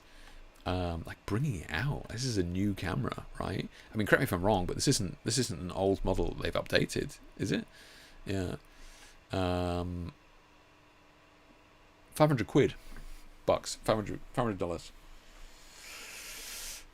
I guess this will just sit on somebody's shelf, right? I don't think I don't know who's using that. Yeah. Vlad says that joke of a camera sold like hotcakes. It did, Vlad. It did. I mean, I think I read somewhere that it doubled expectations or something. Like, they thought they were gonna need to make X number, and it was just 2x'd. Good for them, man. That's amazing. Look, I'm over the moon. Like the more film cameras out there, the better. But it's just weird. Yeah. I don't know who's using that. I mean, are you using it as a novelty? I don't know. Also, it's limited to 1/300th. Is it? I never even looked at that.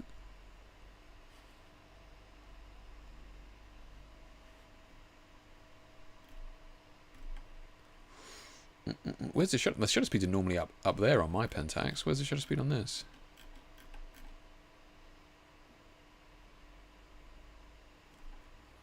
I couldn't even see it. Oh, is it just... Where's the shutter speed on it? It's also limited to manual mode. What? And has what? I can see the focus thing here. It's just like tree, bush, family. Yeah. all those people buying that, I'd love to know if they're shooting that, man. They're not, right? They're not, right? Look, let's just get this miserable piece of nonsense out of the way briefly as well. As I'm sure we all heard, the Justice Department sued Adobe last week, a couple of weeks ago, and I'm just going to quickly go over this. Most of you know this, so I'm not going to dwell on it too much, so don't worry if it doesn't interest you. But the United States Department of Justice has filed a lawsuit against Adobe in the United States District Court, Northern District of California, alleging that the software company obscures fees and makes it illegally tricky for users to cancel software subscriptions. So has anybody here tried to cancel an Adobe subscription? There's a couple of people saying that they're like, enough is enough, I'm done. Have you guys tried to cancel it? The people that I've spoken to have said to me that they are waiting until their subscription expires. They're like, I'm not cancelling it. I'm just going to wait till it expires. So it does seem like it's a pain in the ass. For years, Adobe has harmed consumers by enrolling them in its default, most lucrative subscription plan without clearly disclosing the important plan terms, the lawsuit alleges.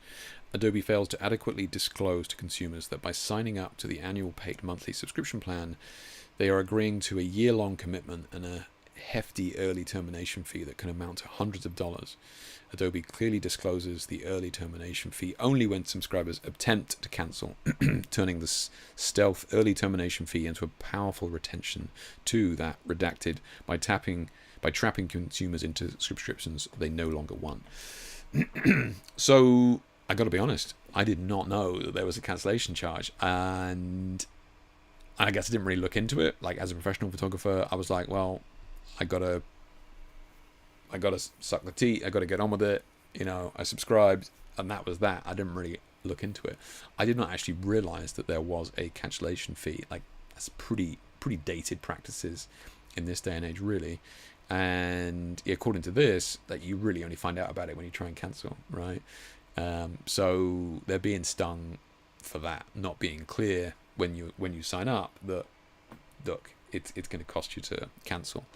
The FTC claims that based on complaints it has received from consumers, Adobe failed to explain its pricing model and earn early termination fees adequately. Further, users have taken issue with Adobe weaponizing its early termination fees to allegedly pressure customers into not canceling their subscriptions.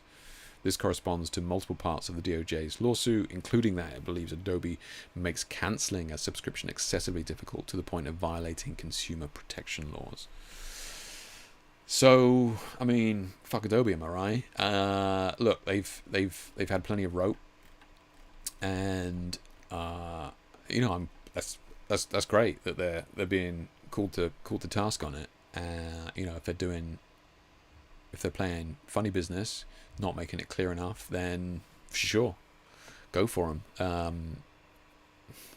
I think this is a small part of the bigger problem, and I think this is only really come so prominently to light at the moment because they've been in the press a lot recently with their AI disclosure. How your images are being viewed and used and all that sort of thing. So, look, the more of this sort of thing, the better for Adobe, because they are getting very, very big for their boots at the moment.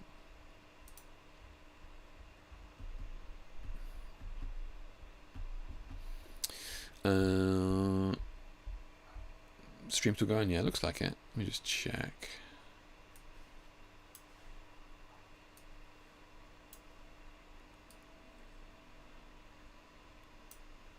It's saying it's grumbling, but it's fine. Okay. Okay. Is it stealing or inspiration? Another pop star copies another photo. This is kind of interesting. So, pop singer Sabrina Carpenter has drawn criticism over a recent album cover photo because it heavily resembles another photograph. So this is kind of weird to me. The image shows Carpenter looking at the camera over her shoulder with a lipstick kiss visible on the shoulder blade against a blue background. So we're not going to spend long on this, but I just found it interesting that this again is coming to light when I think this sort of thing was happening all the time, and I think now it's becoming a little bit easier to call people out on it.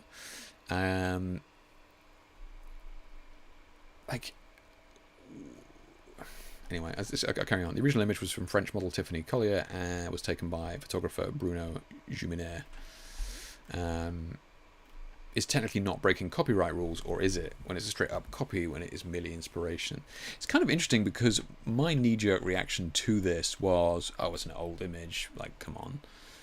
It's kind of weird because that's not how copyright works, Jake, but my knee-jerk reaction was, this is an older image. You know, I was kind of like, it's okay to be heavily inspired by it, even though this is arguably, you know, pretty close.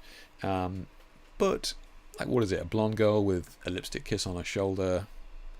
I don't know. I think people are really looking for it now. You know, well-known digital artist and photographer Renee Robin actually came out well when the Latino star Shakira used an image of a tied-up mermaid that was spookily similar to one of Renee's. After a bit of go-around on social media and contacting the PR of the singer, the team licensed the pose from Robin. Once again, the original fast passes the copy. So I know Renee, and she did a whole bunch of these series like this, and good for her. That's great that she won that, and yeah, that's good. Again, it's kind of interesting to see that kind of winning. Maybe they were just like, you know what, let's just we won't admit that we copied you, but we'll license the pose, right? Okay, so it sounds like a legal loophole where they're like, yeah, no, we're not going to admit to it, because if we admit to it, then we're shafted. But how about we give you some money for the pose? Kind of interesting, yeah. For sure, Jamie. Yeah, no, absolutely, and you know, rightly so. You know, celebrity tattoo artist Kat Von D actually won her case when she was taken to court by a photographer for using her image from Miles Davis. Now, we covered this on the stream a couple of months ago. She was using it to make a tattoo, so it's a different medium as well. Von D claimed that she did the tattoo for free, so no money changed hands, yada, yada, yada. So she was copying the image, and she was showing herself copying the image, but it was a different medium. So she didn't win against the photographer. I just thought I'd raise it. It's just interesting to keep an eye on these things, right, with copyright and copying, and it's interesting. This one to me seems tenuous. I don't know why, because like the three main things in the image are exactly this. Well, four main things. You got the blue background, the blonde model, the lipstick on the shoulder, and the pose, right? I mean, so in terms of a checklist, it's a copy. But to me, I don't know. Like, do people who use the same lighting technique as me, like, is that copying? Like, if it looks the same, there's a blonde model and he's got a pink light there and a pink light there and a blue light there and the background's a dark grey. I don't know. I think it's a sticky situation, right? Like, where do we draw the line on this stuff? Well, I say, hence why it gets sorted out in court. But yeah, interesting to see where all this stuff is kind of falling. Yeah, if I do something very similar to another photo, I always try and put my own twist to make it better. For sure, yeah. I mean, I think for the most part, you kind of say inspired by, and that gets you out of most things. The reason like the vultures go after you is they'll see it and they'll go, you've just ripped this off, copying them and that sort of stuff. If you're going inspired by, like, it's just safer just to do that. Yeah. Just completed an image. Do I post it, or the more risque one? Nothing is on show, but it might be a bit close to the bone. Post it in Facebook, and I'll see the thumbnail, and I can see from there. Yeah, just put both images, Jamie. If one's looking too sketchy from the thumbnail, I'll just look at the other one. Yeah. Jake, you could sue the crap out of me when you publish this book. It's you start making money on that book, Jamie. It's a tough one, as so many things have been done before, and we know that Hollywood has no imagination. Yeah, I mean, yeah. Andre raises a good point, right? Like, where do we draw the line on it? I mean, Christ, every blonde girl looking over their shoulder with the sky in the background? Don't know. Yeah. It's risky. It's risky. Yeah. Nature photographer Christina Mittermeier aims to break the photo book mold. I'm not going to spend too long on this one, but I was just kind of surprised at this. For a new book, Hope, National Geographic photographer Christina Mittermeier decided on a non-traditional route so she can have more creative control to present her work in the very best light. Mittermeier is a titan of the wildlife photography, boasting of 1.6 million Instagram followers. So, you know, that's big. Right, a lot of followers. Mittermeier has decided to crowdfund and release a book via Hermeria, giving the Mexican-born photographer full artistic control. Hermeria, the book company, approached me and they said, "You know what? You have a pretty big following. You're pretty active on social media. Why don't we use your followers to fund this book?" Look, I'll get to the reasons of this article in a minute.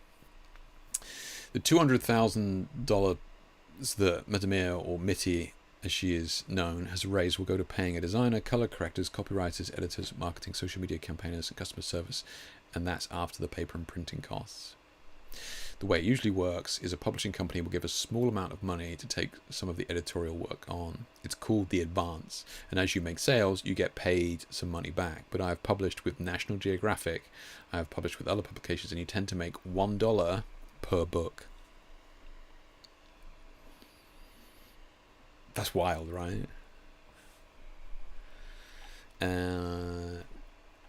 With Hermé, I'm going to make 50% of all profits because we already took the risk away. We have secured enough pre-orders, almost 4,000, to guarantee the book doesn't have any financial risk. So, yeah, I was kind of curious as to why this was a news article, because people have been crowdfunding for years, right? And I was just kind of curious as to that. And then one of the things that I was kind of surprised at was the $1 a book for, you know, for somebody like a National Geographic photographer, like $1 a book after the advance, which I don't know. I wouldn't even want to guess as to what the advance would be, but yeah, kind of interesting. Look, you know, like the following on Instagram, that's it, right? It's still valuable. You know, we can talk about the 1,000 true fans or whatever you want to call it, but if you've got an audience like that, I mean, you can do what you want, right? I mean, you can sell, I mean, presets if you wanted, for Christ's sake. You know, you could do whatever you wanted with that sort of following. I was just kind of curious as to why this was kind of a big thing. Now, the only kind of thing that makes this a big thing is because she's huge, right? She's a huge, a massive wildlife photographer, and for her to turn around and go, "Do you know what? I'm gonna do it myself," is kind of surprising. Yeah. I think it shows a change in the times, that where you have, like, because if you're somebody like an artist who wants to make your own book, it's because a publisher won't do it for you, right? They were like, "It's too much of a risk. We're not going to make your book." So you go, right, screw you, I'll do it myself. But for somebody like Mitty here, who is at the top of her game, it's kind of interesting to see her still doing it herself anyway. You know, I think we're going to start to see more and more kind of creatives taking this route because they can afford to, right? Like with the zero risk side of things. I mean, me, for example, I mean, I don't take on the jobs that I used to anymore, like the jobs that I don't enjoy doing, because I can afford to do the shoots that I want to shoot, right? Because of you guys doing, you know, the online courses or whatever it is, and the mentoring, I can make money doing that, and, you know, at the same time shoot the shoots that I want. I don't have to take on the white background, high key e-commerce shoots that are soul destroying anymore. So I guess it is, you know, like that. It is interesting to see more of that onus being taken to the artist, being taken by the artist.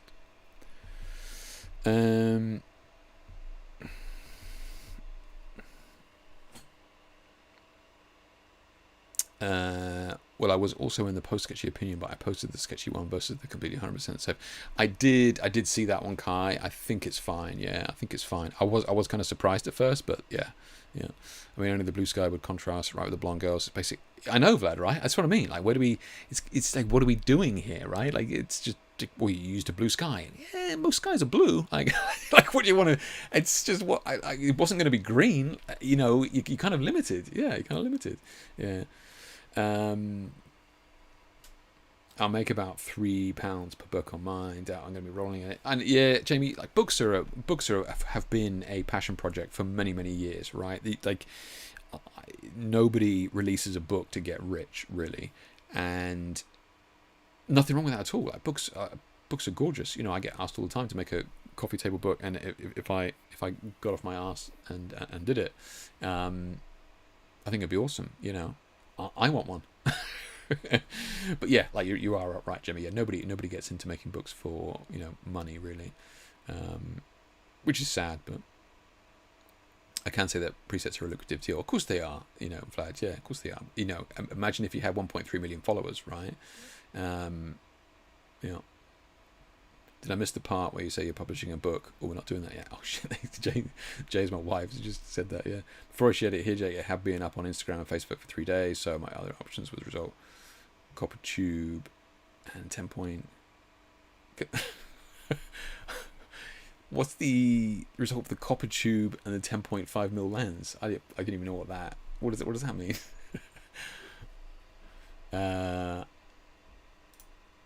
Right. The other thing with an artist, Jamie, you answer me this. Does the issue with a book for me, and this is a great position to be, by the way, is that if it takes longer than 6 months, then I hate all of my images that are 6 months old, right? So you just don't end up want to releasing it. But maybe that's just me. Briefly on the AI thing, if you haven't heard of it, like the AI video is crazy right now. Like it's just skyrocketing. You know, I know like Midjourney and that sort of stuff was big in the news for the last couple of years, but now all anybody's talking about is AI video. And this one here, I'm almost too afraid to try and run it. I apologize in advance if this crashes. But Dream Machine is free, right? And you can sign up. I think you can make 10-second clips, but you just you give it a prompt and off you go, right? So all of these videos that you're seeing here are just AI generated from a prompt, and like it's getting pretty solid. I'm not gonna risk the system falling over, but there's a bunch of examples down there. You've got some.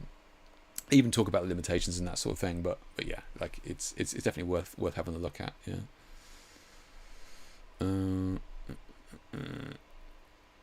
I postponed the book by a year to create new work. Since I've been hanging out with you guys, workers. That's right. You remember you saying that actually, Jimmy? Yeah, that's right. I do remember you saying that you were doing it, and then you're like, no, I'm going to reshoot a bunch. Yeah, which is that's a great spot to be. Right, it's an amazing spot to be. That the work you're putting out there is that much better. Yeah. So I think we're getting to the stuff's crashing and falling over here, really grinding to a halt. So I'll kind of keep this brief. Kara, the new social media platform that was introduced by Zmotion. So Kara is a social media and portfolio platform for artists. With the widespread use of generative AI, we decided to build a place that filters out generative AI images so that people who want to find authentic creatives and artwork can do so easily. Our stance on AI: we do not agree with generative AI tools in their current unethical form, and we won't host AI generated portfolios unless the rampant ethical and data privacy issues around datasets are resolved via regulation. So pretty cut and dry stance on it there. In the event that legalization or legislation is passed to clearly protect artists, we believe that AI generated content should always be clearly labeled, because the public should always be able to search for human-made art and media easily. So Kara is kind of exploded, right? Yeah, I was aware of that, Jamie. Yeah, I opened up that page. Yeah, I'm going to close all this down in a second. I'm going to try not to move too much, but as long as the audio can hang on, then we can do that. But yeah, Kara is so Jocelyn, yeah, maybe Jocelyn was on the internet doing something. So Kara, she was the one who we spoke about several times on this stream, where she's going through her own battles with copyright infringement and that sort of thing. So Xingya Yang, I apologize, actually butchered that as always. But those of you who know her from like the Deviant Art Days, Z Motion, so she's been in the press a lot fighting copyright, people stealing her images. One guy was just an artist that just mirrored it and painted it, and now I think she's actually fighting Google with a few other artists with regards to Google using their imagery to kind of feed their AI algorithm data sets, whatever it is, right? So they've gone off and started their own social media platform. Now, I was chatting to, I think, Steve on Instagram. He was talking to me about it. He signed up to it.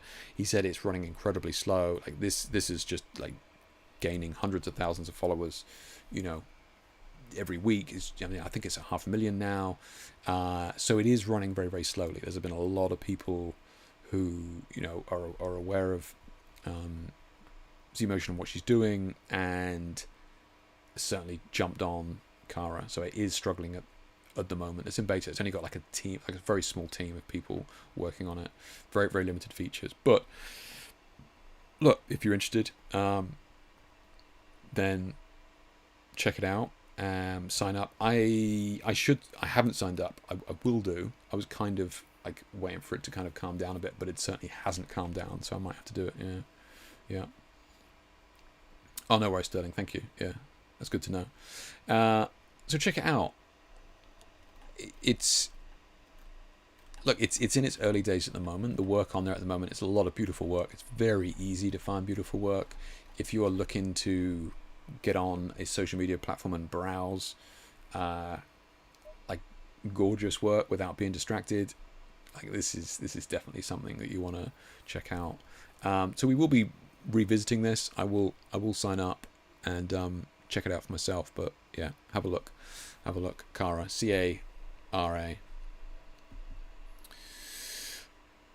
Right. I'm going to close all that. Hopefully that will help.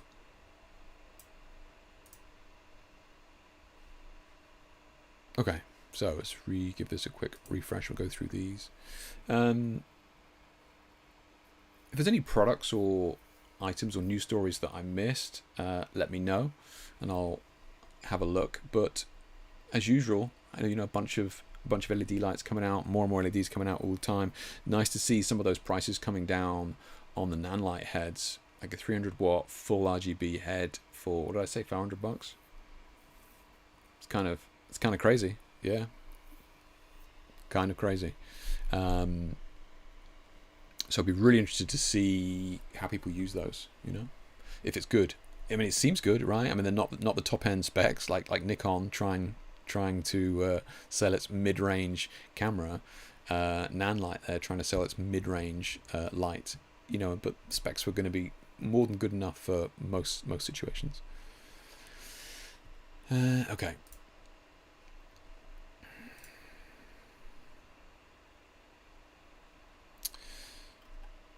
So let's have a look. So first off, here we got a shot from Vlad. Don't zoom in because it's not in focus. Good stuff, man. It's looking beautiful. Okay. So we got a bunch going on here. Loving the kind of texture that you've got in that yellow light from behind. That was kind of one of the first things I noticed was that texture back there, which I thought was really cool. Yeah. What have you done to your hair here? Is it different hair? Loving those fairy lights as well. It's kind of cool.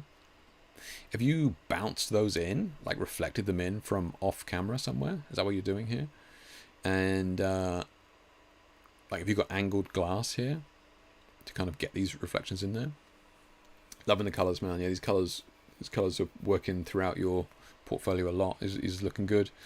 Yeah, I mean, not too much CC from me, just because it, super creative. But I have a gripe about not being able to see like the floating torso situation. It doesn't need to be much, but just for me, I do tend to just like some just glimmer of background light there to just see just a tiny separation between subject and background to avoid that kind of bust, floating bust situation. Yeah. They are behind the camera. So they're behind the camera. Oh, okay, cool, man. Okay, so you're reflecting them back from back there. Nice. Okay, I mean that's great for space as well, right? If you don't have the space to kind of bounce stuff in from left and right, so doing it from behind is cool. Yeah, really good, man. Yeah, nice. Yeah, clever idea. Yeah, super effective. Yeah, gorgeous colours as well, Vlad. Yeah, thank you for posting one of these. I know you were kind of working on them and you were kind of trying to get them done before the stream.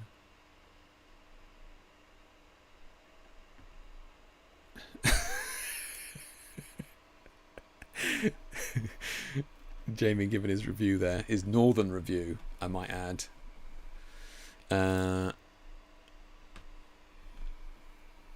lines in the bokeh. Yeah, I did see that, Vlad. What is that? Like the kind of grid pattern in the bokeh?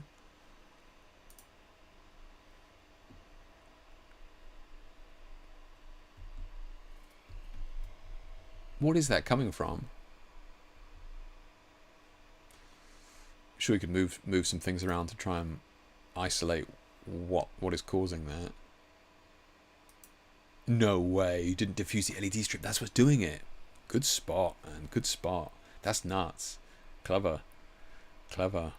Yeah. Well, I mean, look, like you know for next time. Yeah. Yeah. Good stuff. Yeah. Well done for working it out as well. Well done for figuring out where it was happening. Everybody's so Jamie says Vlad mixer brush tool would sort that out in Photoshop. So everybody talks about this mixer brush. I can never get on with it. Yeah. So Sterling one here, beautiful image, Sterling. This is awesome, man. Yeah, this is definitely, with the greatest respect, definitely one of your best shots. This is great stuff, man. Possibly my best creative shoot ever. A little over a week ago, and another one that rocked too. So hard to pick just one, as we did a variety of looks, settings, etc. Still have to go and edit many from it. CC is welcomed. Actually went out and cut bamboo for this out. Fair play, man. Fair play.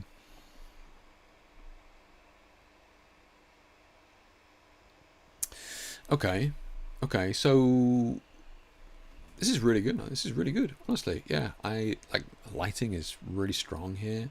I think ordinarily, me, I don't tend to like lights that coming from too low. But I think because you've got, as in like coming up from below, right?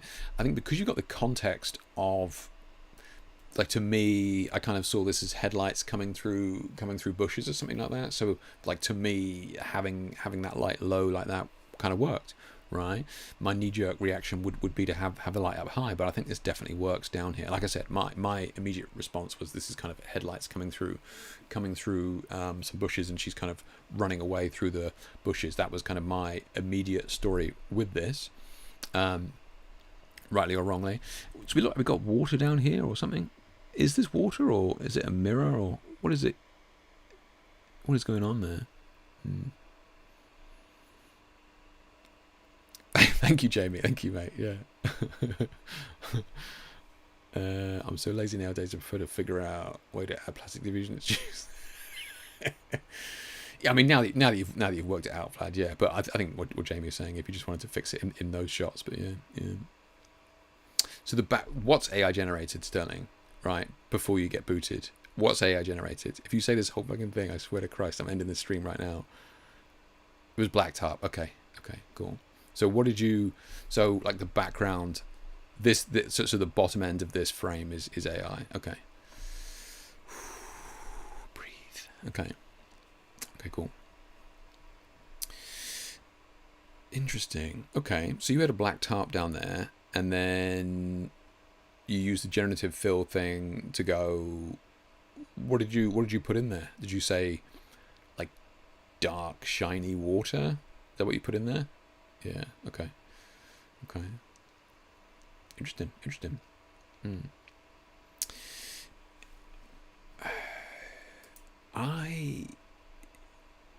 Look, I have very little feedback with this. I like it a lot. I gotta be honest. I do think I would go in tighter on this personally.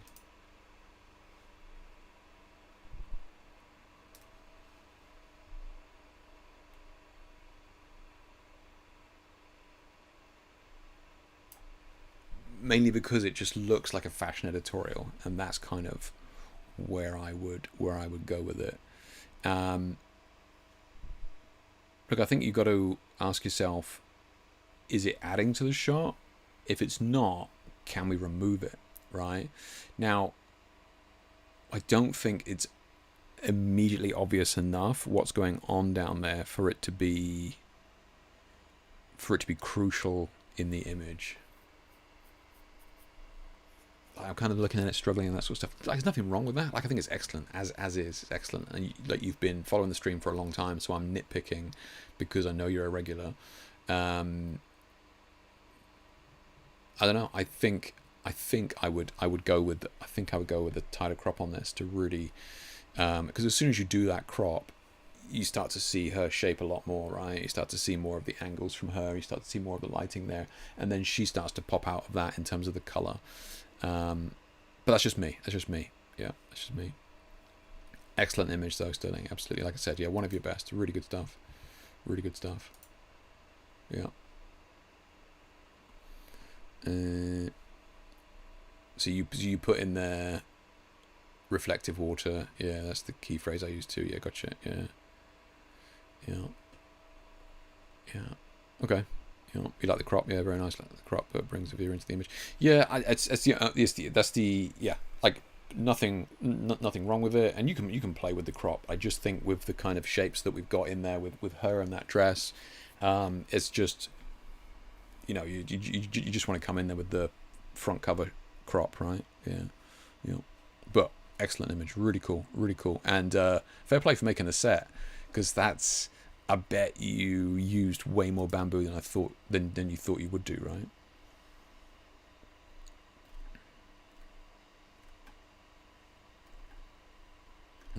Is it too much, or is it just lagging? Yeah, just lagging. Okay. Oh man, I need to fix what's going on with this. God, is it the heat? I need to find out what's going on with this stream. So Norman here. Hello, a cosplay picture for me. One of the most famous moves of the character from the picture is called Spiral Arrow, which is why I love the concept of this background. Okay, so we got Cammy from Street Fighter here, and I'm not familiar with the Spiral Arrow move, but yeah, I mean,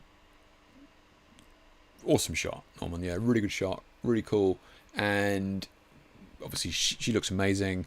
Love the dynamic angle you've got with her. Like, you're making the pose work with that angle as well, but more importantly, you've seen this kind of backdrop, which I think a lot of people may have kind of missed. So I think you've really done well to make what could arguably be a very unflattering angle look really powerful. And yeah, it's a really dynamic shot. Yeah, really good. Yeah. Really cool. Still, as I've started to look at my work more like paintings, which is why I like it full. Yeah, no, absolutely, nothing wrong with that. Sterling, absolutely, yeah. To have more of the context, because obviously with that crop that I did, with like the magazine cover crop, you lose all the water, right? So you lose more context of the image. So absolutely fine to do that as well. Yeah. So this one here, the only kind of thing that I would kind of look at is just to darken down this white railing here. I understand the lighting, right? You've just popped it in there, and this white railing has just really soaked up all that light. We have this beautiful light on her, and then this really kind of dominating railing. I would look, if this was a portfolio piece and you were like, this is going in the portfolio, boom, absolutely love this, it's one of the best images I've ever taken, I would remove that whole railing. Wouldn't be difficult to do. You could remove it up here as well. Wouldn't be difficult to do, right? You're working with cutting out geometrics. Be pretty easy to do. If you don't want to go to all that trouble, I would just darken down this railing here, right? Just select it and just take out some of the highlight, because it's very eye-catching at the moment, right? So that would kind of be my only feedback there. Yeah. In fact, just darken down this whole corner as well. We really want the focus to be boom in there, and just darken down that corner. Yeah.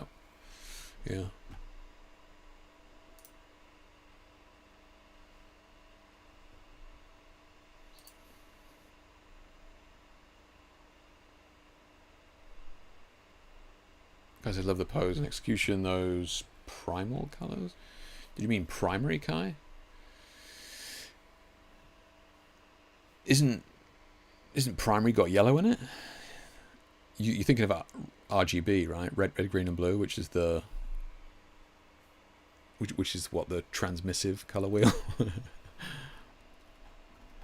So got one from Olivia here. It's looking cool. Oh, nice. Oh, you played with the Mylar. Nice. Have a first big contract shooting 2024 high school grads. Awesome, man. 2 Amaran 300Cs pointed at Mylar. Optical spot with Godox flash for circle. Key light was beauty dish with grid. Strip softbox and grid for lower body fill light. This is awesome, man. Yeah. 2 Amaran 300 pointed at Mylar. Optical spot Godox flash. Okay. Interesting. Key that was a beauty dish with grid. This is great, Olivia. This is really good. Yeah. Like, I think, look, you've done a lot here, because you're doing full body, which is a nightmare, and you've got a lot going on the background. You've got a lot of data in his suit here, his fabric, and that sort of stuff. You know, like you've lit it. I think you've lit it really well. I mean, I'm struggling to give any huge feedback here. Like, my knee-jerk reaction was to kind of take out this edge here, but if you do that, you're just going to have a long area where there's nothing. So, yeah, no, I don't like. It's looking good. I think it's looking really good. I think it's looking really good. I think you could afford to have a vignette in here, you know, just to mimic this bright spot in the middle here. We could afford to have darker corners in here. I mean, you could talk about color grading it a little bit, but I don't have an issue with the grade that you've gone for. I think this is good. I think this is really good. The lighting that you've gone for has to be fairly general, right? You're going to have lots of different people. We're going to have different heights, different skin colors. They're not professional models. They're not going to be, you know, chin up, you know, like, they're not going to be breathing through the mouth and like tongue at the roof of their mouth, and they're not going to be, you know, twisting their hands and making their fingers look elegant. Like, you're dealing with regular people, so I think your lighting had to be fairly general, and on top of that, I think you've managed to capture them really well. I think this is excellent. This is really, really good. Really good. Yeah.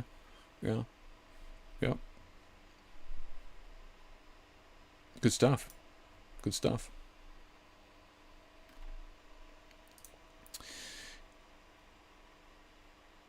Eduardo here, long exposure shot in my living room. Nice. Using an 80cm by 80cm softbox as the key light and 2 speed lights for the background color. For the light trails, 1 LED stick with cyan color was used. Brilliant, man. Really good. Really good. In your front room as well. Excellent stuff. Really cool. Lighting on her seems pretty clean. Background is pretty clean.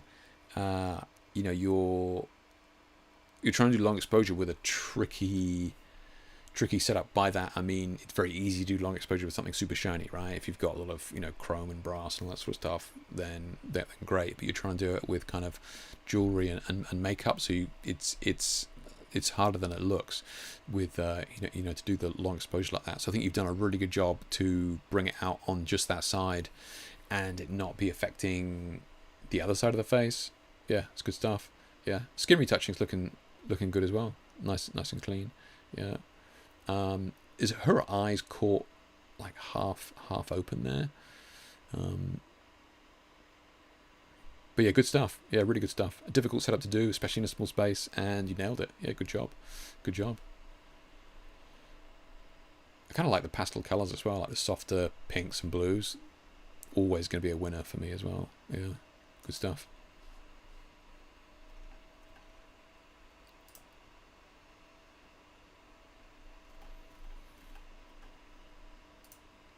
And there's, oh my god, copyright claim incoming. I did a shoot with the dancer a few days ago, and we did some J Kicks inspired pictures. There you go. Oh, he put J Kicks inspired. It's all right. It's all right. Cancel the call to the lawyer. We're good. This one is a 2-light setup with a 90cm octa with blue gels, key magenta gel, 135cm diffused umbrella placed above and slightly behind the model. Okay. Okay. So let me read that again. So this one is 2 lights. Only 2 lights. That's good, man. It's impressive. To 90cm octa with a blue gel as key. So where is that in this then? So you got a smaller one as the key with the blue. I'm trying to work out exactly where that blue's coming from. Yeah. Magenta 135 diffused placed above and slightly behind the model. Okay, so she has to be kind of be looking up into it. All right. Yeah. Anders, this is good for two, for 2 lights. I think you've got a lot going on here with 2 lights. And look, I think you're getting away with it because of the colours that you're using, like the pink and the teal here. You can kind of stack them here. So you've basically got those 2 lights falling on top of one another here, and you're getting away with it with those two colours. So difficult to get away with if you were to do this, like say you had teal above or teal and orange, right? Those 2 colours would cancel each other out, and you would start to get grey skin here because it would kind of be neutralised. But you absolutely get away with it here with these 2 colours. I think you've think you've done it well. Didn't I share an email on Monday literally with this kind of pink top light setup? I think in the email I was sharing a technique where I was bouncing a pink light off a reflector on the ceiling, and you have this beautiful pink light coming down on the subject. It's a really nice look. I think it works really well. But you're using a big modifier for that pink, which is kind of cool. Yeah, it works though. Yeah. You're in chat here, Anders. What is that texture? Have you added that texture in post, or have you got smoke going on there, or is that just texture on the backdrop? Whatever it is, it's really nice. Yeah, yeah. 90cm octa is placed right in front of her. Okay, how about that one? Oh, nice, Anders. It is. Okay, cool. Like this is like the reason I was kind of questioning it and kind of double reading it there was the 2 lights. It's actually really impressive that you managed to get this as clean as it is with 2 lights, because again it works because of the pink and blue as opposed to the orange and blue. Otherwise that they would kind of cancel each other out. This is really impressive with 2 lights, man. It's really good. Yeah, it's good stuff. Yeah, textures in post. Is it right? I would not have guessed that. I thought it was kind of smoke, but I do kind of like the extra texture. I think it works. Yeah, it's good, man. It's good. Yeah. I think a lot of times people, when they're adding texture, this is a classic mistake, right? I see people do this all the time. They add texture and the texture is in focus. It's like, it wouldn't be in focus. But this looks super subtle, Anders. I think you've done, I think you've added that nicely without it being an issue. Yeah. I couldn't bounce the ceiling because 4 meter high. Yeah. Nice. Good. Yeah. I'd be interested because you're using a diffused umbrella here. Be interested in what that would have looked like without it, just like a kind of silver umbrella, no diffusion, to see if we can get some kind of extra shape and texture on the face. Could be something if you were to do something like this again, to kind of lean into that silver contrast, just to really make the skin pop and the kind of the colors pop as well. I would totally recommend cheap AliExpress backdrops with a hand painted print. Oh, I saw you doing a review on those. Yeah. What are they, like 45 quid or something, Vlad? Yeah. Standing pretty close to the backdrop, so I have some lights on the backdrop.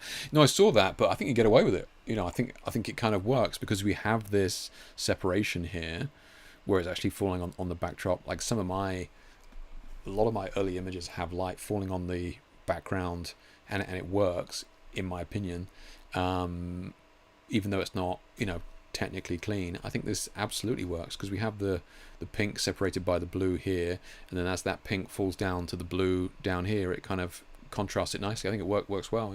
Yeah.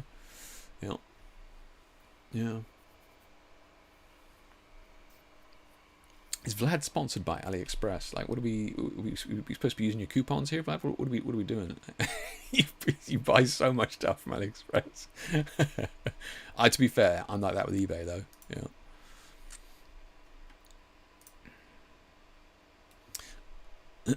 Love a delicate. Oh, okay, see, Kai said the opposite. So he actually likes the kind of softer light on the face, whereas I go for slightly something a little bit more contrasty to get this kind of shine and that sort of stuff. So it's as a good example of how subjective it is. Yeah, good stuff. So we've got one from Kevin here.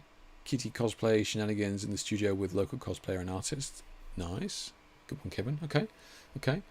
And this is really Jamie's domain with these shiny outfits, but I can see we've got some of these highlights and stuff here. Whenever we're using these shiny outfits, the more kind of light real estate you have, the better to see these big highlights, right? So Jamie uses the tubes and that sort of stuff, which is really nice. If you're having like large diffused panels, you can still have the lights that you have, but if you set up kind of scrim frames, as it were, you can get really nice large catch lights in these outfits, which can be really cool. I'm hopefully gonna do a Technique Tuesday on this, but I bought I don't know what it is, but it's like a frame that they use for suspending like crochet on or something, right? So it's this wooden frame that you can kind of lock together. It's big, it's like a meter by meter square or something like that, and then you can just suspend diffusion material over it, and you can kind of use that as your kind of catch light, right? Which can really, doesn't really change the density or the brightness of light too much, but you will get really nice larger catch lights on shiny objects, which can work really well. Oh, hey, Olivia. Yeah, that's really, good job. How many people did you have to photograph, Olivia? You said it was like a high school grads. Like, how many did you have? Please don't tell me it was a lot. Oh, we got Jamie's one here. Oh, that's fine. It should be fine. Oh, or is this the dodgy one? Oh, no, okay. Yeah, both of these are fine.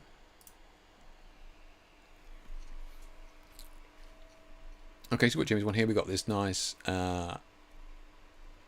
Is this that plugin, Jamie? What's that called? I've already forgotten it. Omnitrex or whatever it's called. What's that? No, it sounds like eye drops. What's it called? Just to get the flare. It's nice. Yeah. This is good. We've got the other one as well. Let's have a look at that.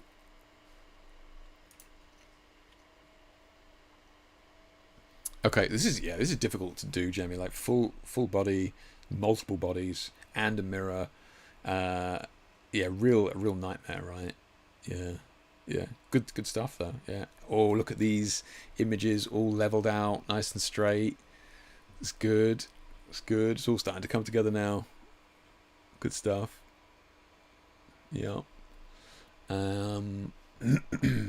See, normally I know this is your kind of editing style with this kind of greyish skin, so normally I would pull people up on that, but I know that's kind of your kind of style. Yeah.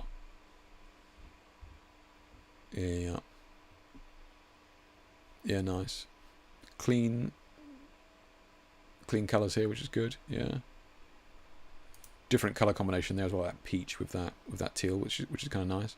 You said what? There's a Rotalites magenta shot into a mirror behind the Honoric. That's it. Oh, you mean that other image? The headshot is the. Gotcha. That's the one with the Magenta shot in the mirror behind. Okay, gotcha. Good stuff, man. Yeah, really good. Really good. Love it. Love it. Oh, this is what you meant with the copper tube. Right. Okay. Okay, let me just... So I think we're fine to pull this up. We're getting to the end now, and this stream is really sluggish, so I'm just going to kind of slowly wrap this up. So Kai's shot here. It's an eye-catching image because I was like disturbed at first. Okay, so, and then I read into it. So posting just one photo from my last weekend is nearly impossible. The series goes under the working title Divinity, marked in part by the removal of nipples and navels from the photos, taking social media limits and using it for inspiration. Does social media have an issue with navels? It's a serious question. Or is that just you just removing everything? Shot on the Sony A7R5, 50mm 1.2 GM at f5. Okay, at 230 per second. 125 ISO using studio flashes with gels. The model Stellar Plastica sees herself as a performer first and foremost and shines through. Been following her for a year and finally got the chance to shoot with her. The other option in part for the learning part would have been using copper tube and 10.5mm lens. Okay, that's the other shot you were looking at. So yeah, this is definitely eye-catching. No, but Divinity is not born, hence removing the navel. Clever. Clever, Kai. Like it. Yeah. Good thinking. Well done. Yeah. Yeah, okay. Is this a tattoo here or something like this? This kind of harsh line here? What is this harsh line? Is that a shadow from something? Or... Because this is all looking good here. It's like all looking clean and stuff here. And then we have this... I mean, it could be tattoo for all I know. Yeah, down there. I was just wondering what this harsh line was. But otherwise, looking good. Let's have a look at the other shot there as well. That's kind of nuts. Yeah, this is taken through 8mm Samyang manual focus lens. Crop function on my Sony, turning it into roughly 10.5mm copper tube held against the front of the lens. Model is roughly half a meter away. You've done a good job to get as much light in there as you have. Yeah, that's cool. I do like those colours in there, Kai. That's really cool. Yeah, yeah. Interesting. Interesting. The harsh light came from a gobo. Oh, I see. Okay. Okay, if fair enough, Kai. And hats off to you for kind of owning it. That's fine. Yeah, it happens. It happens. Yep. Yeah. Okay. Yeah, that's fine. Yeah, I mean, like, you know what's causing it. I would probably either generative fill this or crop off the trousers. I think so. There's no hint of any clothing there, rather than just a little bit. But otherwise, yeah, cool. Bold colors as well. It's kind of difficult to lean into one full, like, whatever you want to call it, analogous color scheme like this with like just almost two-tone. Yeah. The lighting is actually unchanged from the previous photo. These are really nice. Yeah. I was just amazed at how much light we got down the tube here. Kind of cool. Okay. Yeah. Good stuff though. Really good. Love the idea of the project as well. I think it's a clever idea. I think it's a nice idea. And thank you for explaining the Divinity and naval situation. It's clever. Good stuff. Yeah, no worries, Kai. All good, man. Thank you for sharing it. Look, guys, I mean, we somehow made it through the stream without it crashing or falling over, and I appreciate you guys for struggling through what must have been a pretty glitchy mess, so I apologize. I will look into what is causing it, whether it is heat in here. Maybe I try and get... I mean, we only have 2 hot days a year in the UK anyway, so it's not the end of the world. But I will try and look into sorting it out for next time, okay? But I appreciate you guys for sticking around. And thank you to everybody that posted an image. Again, the quality of images being posted, it just gets higher and higher and higher. It's tough. Yeah. Tough to actually kind of, come up with objective feedback to kind of help you guys, because you'd like it's all amazing stuff, really well thought out, a lot of structure, often with a lot of story behind them. Lighting's really strong, colors really strong, a lot of retouching is really strong. Like, you guys are absolutely killing it. Yeah, really good stuff. I mean, a lot of these images here, like any of these, just most people will be more than happy to have any of these as a portfolio piece. Just really strong, and great colors as well. Yeah, really good. Yeah. Check out that link, guys. That's for the online workshops that I'm doing. I promise you they aren't as jittery as this. Like Jamie says, like, subscribe, hit the bell icon, go watch the Nicholas. go watch Mandy. Yeah. I think that could be my new sign off. Jamie, that's the one. All right, guys, thank you for sticking with it. Thank you for sharing your images. It's always a pleasure chatting with you guys. Hope you found it useful, and I shall catch you in the next one. Take it easy.